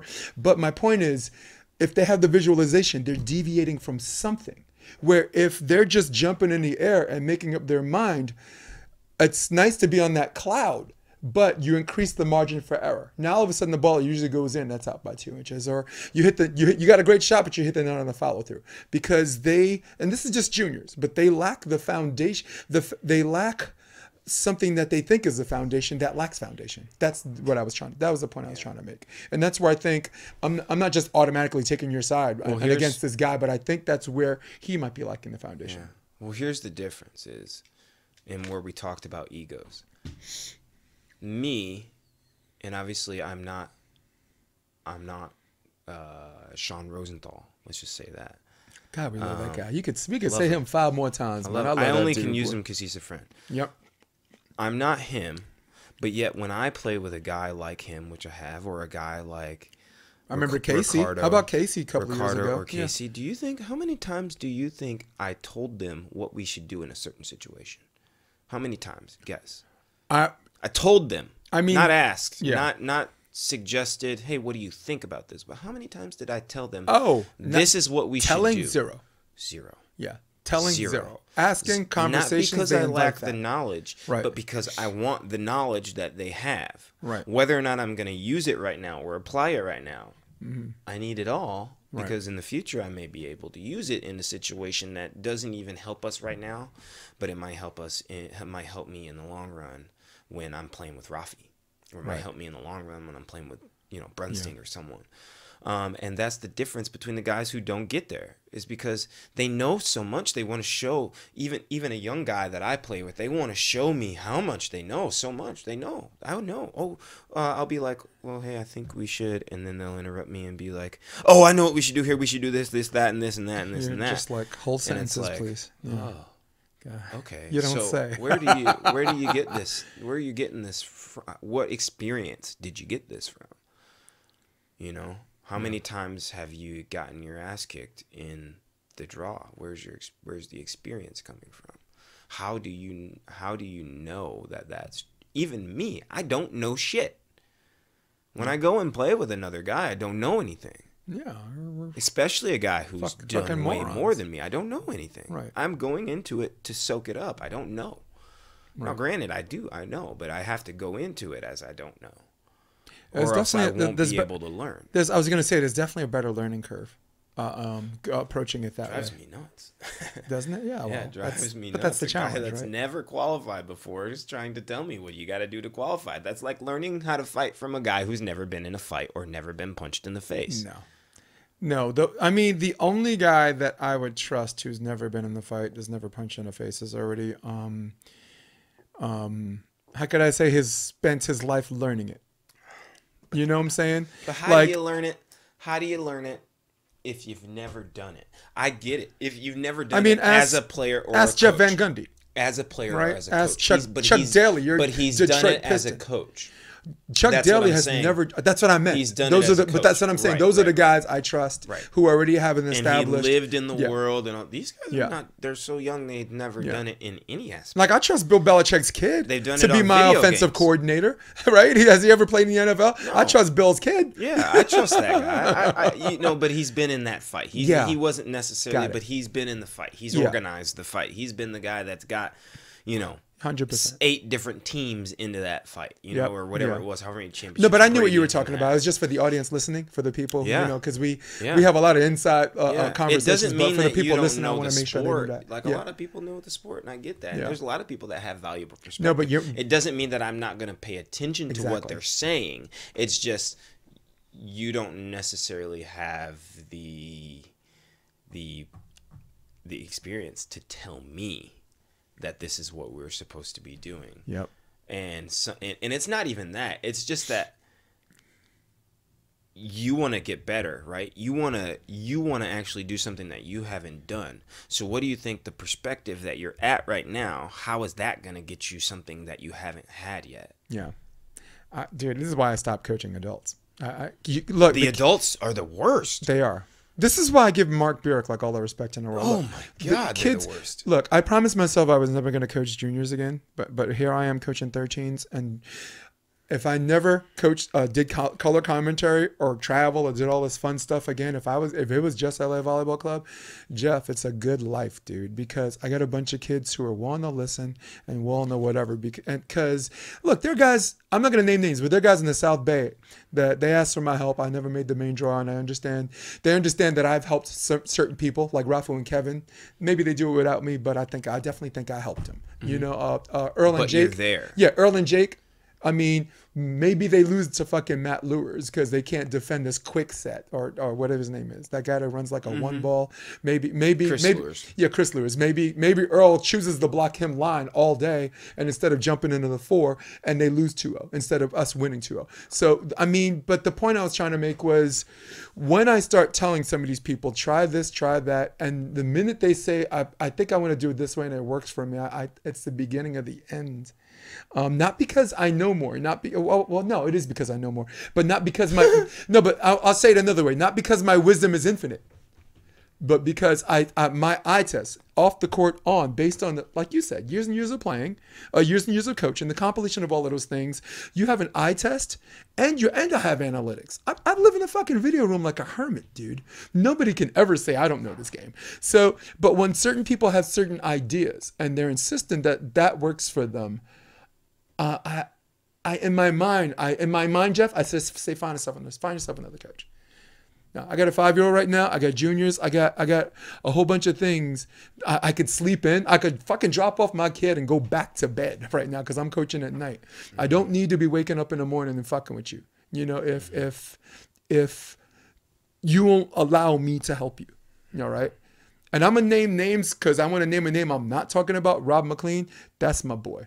Between Rob and Oz, as far as Oz Borges, as far as sharing new ideas, and Rob's the biggest fucking man-child, by the way. So, and we all know that, so I need to say that up front. But I want to let him know I wasn't talking about him because he's the guy I enjoy just talking to.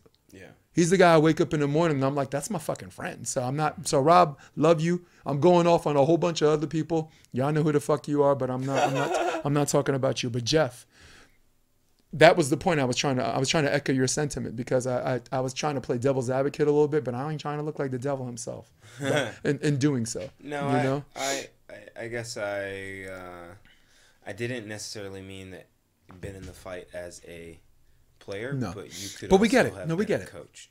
Sorry to interrupt. Or you could take a guy like, Jeff Conover was he was coaching before he Yeah. became the commish. That's a guy who's been in the fight. Yeah.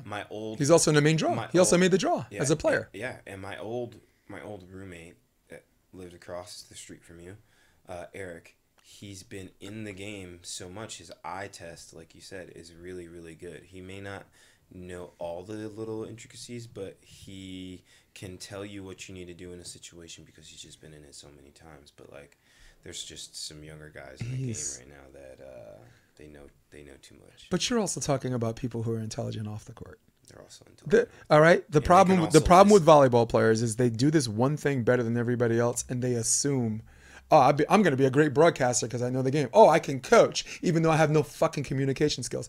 I'm pretty sure I could kick that guy's ass in ping pong. Jason, I could sing karaoke better than him. No, and that's the challenge. Your guy who you're talking about, that dude's bright. Super bright. Guys, I had a fucking big ass TV on my wall that didn't work. And I had no idea how to get this shit off by myself. This man came with a 2-man team. He says, all right, Jeff, you take that side, that side. The girl who's with us, you're going to slide under and pull out all the cables and all that shit. And it was... Oh, he's done it all. Yo, dude, we were on some military tactical type shit, dude. He's done it all.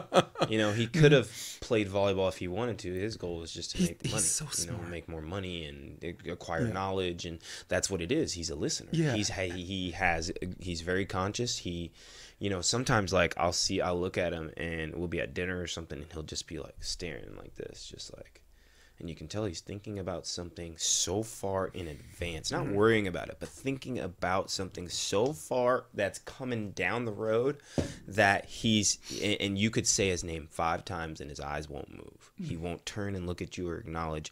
He's and that delayed reaction would be like, wait, what'd you say? Yeah, and then he'll come back into reality and just be fine, and like but he's a very conscious person. So, and that's what I think a lot of people lack. They're very out of tune with it. Yeah. Yeah. When you see me like that, we're drunk. Yeah.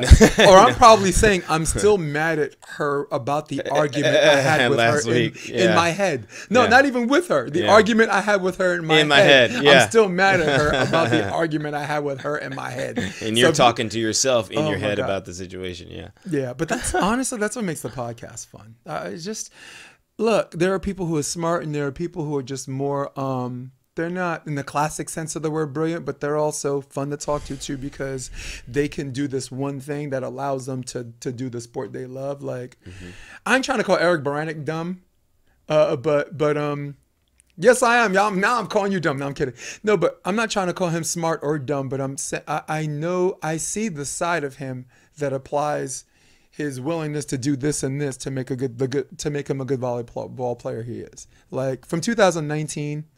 To now, that was a huge level up for him, and I guess I speak for both of us. Why I wish him, he's got challenges now. Now that you hit the high point, like you said, now that you hit the high level, or some people refer to as a brick wall that you have to find a way around. I wish him success too. Barbed wire. Yeah, barbed wire. Get through the barbed wire. Fuck yeah. And you always get to a new set. Dude, barbed wire. That was good. Because it's tricky. It's very tricky. You could cut yourself. Yeah. It could hurt you, but. Yeah, Eric's a great, well-rounded player. There are guys that you look at and you're like, oh, they're extremely intelligent volleyball player. I understand that. Right. But I didn't say intelligent person. And I sound like I'm dissing him. I'm not dissing him. I'm a fan. Like Trevor, I'm a fan. He's a really smart guy. He is. And I don't think that you don't get to Eric's level or our level without being intelligent in some way, shape, or form, whether 100%. It's emotionally intelligent or you're spiritually inclined or you're just a really smart guy like your boy Johnny over there. Yeah. I think you have to have some level of intelligence, and you also have to realize what you don't know, and that's what we kind of been talking about the whole time. Yep. Yeah, you kind of have to also realize what you don't know to get to Damn, Jeff. to get to the next. And we went from words matter to what we know and what we don't know. Yeah, we don't know shit. As soon as you think you know some shit, you've failed. You don't have it all together. No one does. As soon as you think you have it all together, that's your first mistake. Yeah. And you don't really know anything. It's like, oh yeah, we're breathing air. Well, is it air? Do you see it? Like, where? How do you know it's fucking air? Yeah, it's true. You know, how do you know? We thought that, you know, the earth was flat a long time ago. We knew it. We thought, just ask Kyrie Irving. We thought water was just water a long time ago, but little do we know you can hold information like a floppy disk, or you can hold information in water. We didn't know what water really was. Like, we don't know. Like, we think we know until we learn some new shit. So, be water, ask Bruce Lee. Yeah. The earth is flat, ask Kyrie Irving. Yeah. Be a better version of yourself, ladies and gentlemen, ask Jeff Samuels. Yeah, we're working. We're working. Yeah. You do, again, I witnessed firsthand. I really if your ability to coach other clinics and what camps and all that stuff is, if the work we put together at Endless Summer is indicative of the stuff you're doing, and I'm sure you've taken a level up on volleyball IQ and how to disseminate that information since then, right? That was like 2017. Yeah. You know, and I stopped worrying we've all leveled about up. Yeah. Volleyball IQ. Isn't that liberating? I teach volleyball fundamentals, obviously, when I go to these camps. Yeah.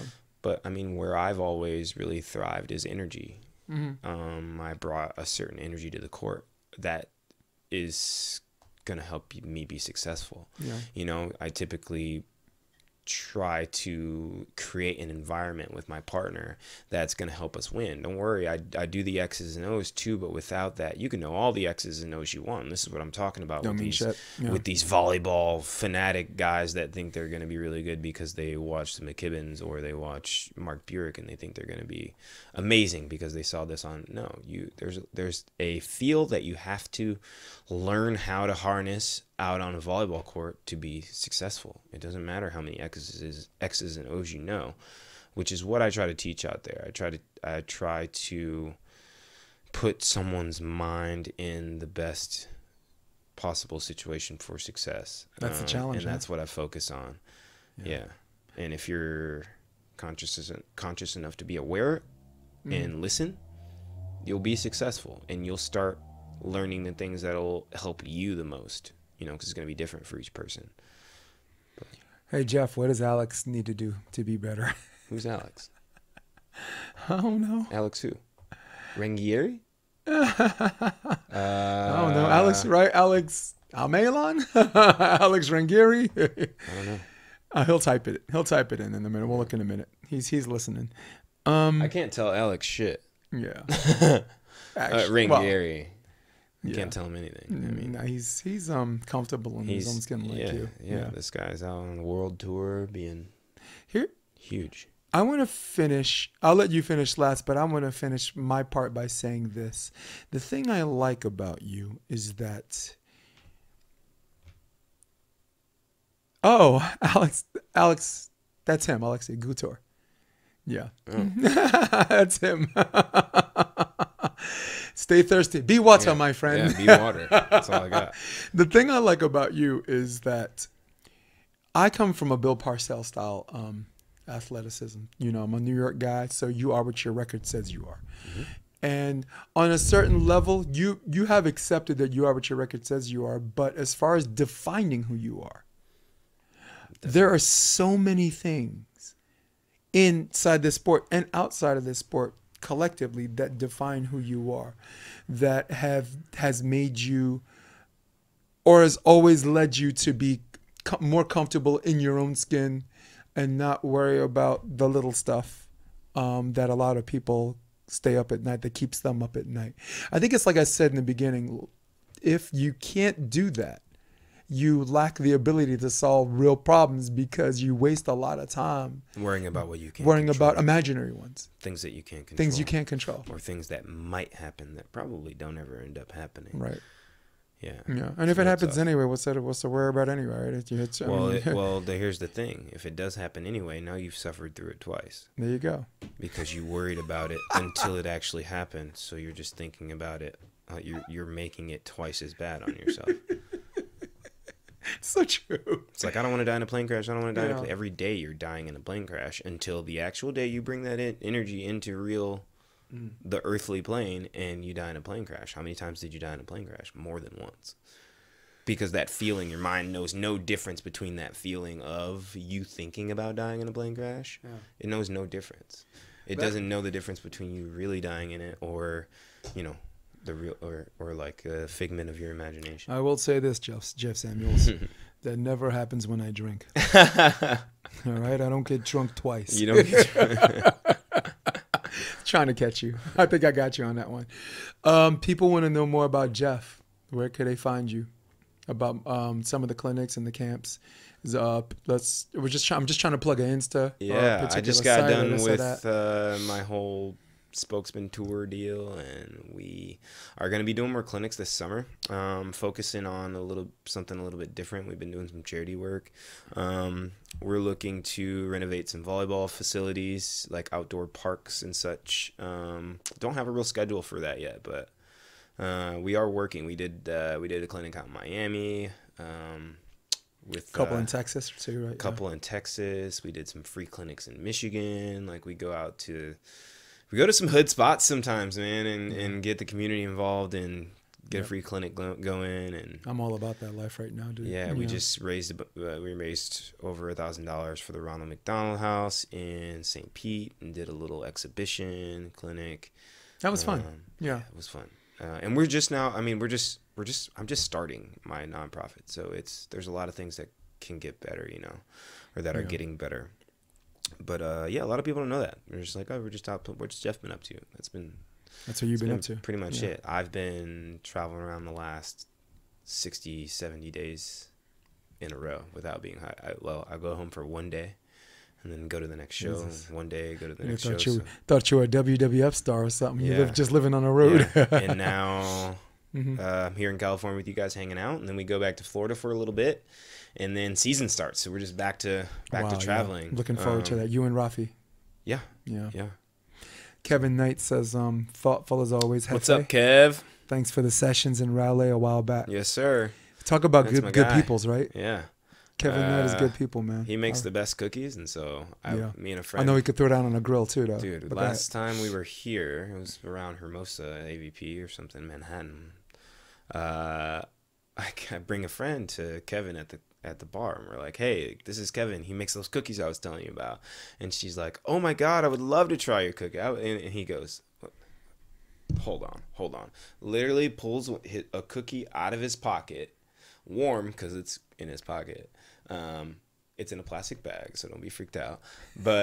And just has a cookie with him in his pocket at all times. But I fucking respect that. That's awesome, and the cookies are great. So yeah, he can also throw down, man. I'm on a carnivore diet right now. Yeah, he's a great chef. Dude, I did carbs like the last 7 days, and like the muscle stiffness came back, the joint pain came back from the white flour. That when I was just doing carnivore and a little bit of keto, because sources of iron, cold spinach, sources of vitamin C because. Here's an interesting fact. Our bodies used to be able to produce our own vitamin C, but I think 600 years ago we stopped doing it. There's a lot of stuff we became dependent on that and this and that. But soil's not rich enough. Someone come see me, man. I could educate you on some of the myths about eating meat, salmon or whatever, and this and that. There's nothing wrong with eating meat. Our bodies don't do a good job of processing the meat and the carbs at the same time. Right. So if you're gonna eat, especially if it's processed. Yeah, if you're gonna eat a meal with carbs, don't eat the protein with it. Or if you're gonna eat protein, don't eat the carbs with it. But everybody do your own diet. I'm not gonna get into a debate about that. But, no, of course. No, you do what keeps you. Look, you look good. People want to listen. They want to listen to people that look good. Look at me, man. Come on, man. Yeah, I'm not quite Fenoy. I look all right, but he's like, that guy looks like he's 30 years old. He's doing it. Yeah. Yikes. And I say good for him, man. Good for him. Olympic gold medalist. Oh, yeah. Another guy that's not really revered as the other greats, but there's something to be said about. I was going to say there's something to be said when it counts, right? When everyone's watching and when it counts and you deliver. Yeah. The guy can still play too. Yes. Yeah. He's in great shape. I know, like he's banged up, just like any volleyball player who's played their whole life. They're banged up, but he does it sparingly. The guy can still play. Yeah, as long as he ain't out there trying to go out every weekend and try to wear himself out. He doesn't. That'll turn you to an old man quick. Well, you can tell he treats himself well. He treats his body well. So. Shit, Jay, 2 hours, man. Yeah. Fuck. All right. You got your plug? We're done. We're gonna wrap up. Let me I'm gonna see if I can hit my no music. plugs. Hi, Mom. That's it. Yeah, your mom's rocks. I had the pleasure of meeting her. I remember she came to Hermosa Beach when you played with Rafi. Yeah. No, it was one with of my Brunstein. favorite times. Well, we played with Rafi. Right. Yeah, Hermosa. My sister. You draw both ears. Yeah. My sister, my mom, brother-in-law. Yeah, all came out. Hermosa Beach loves you. Everybody loves you. For everybody else, I don't love y'all. In fact, I can't stand none of y'all. In fact, I'm out of here, all right? So for all y'all at home, for all of y'all on your iPad or desktop or Droid, from my man Jeff Samuels, I'm going to do that. Boom. I'm Jason DeBillius. I'm hitting my music. Stay with me. But for now, we're out. Come check out the Option Podcast on OptionVB.com. It's also available on iTunes and Spotify and on YouTube under the NY Varsity Sports handle. You're going to love what you hear.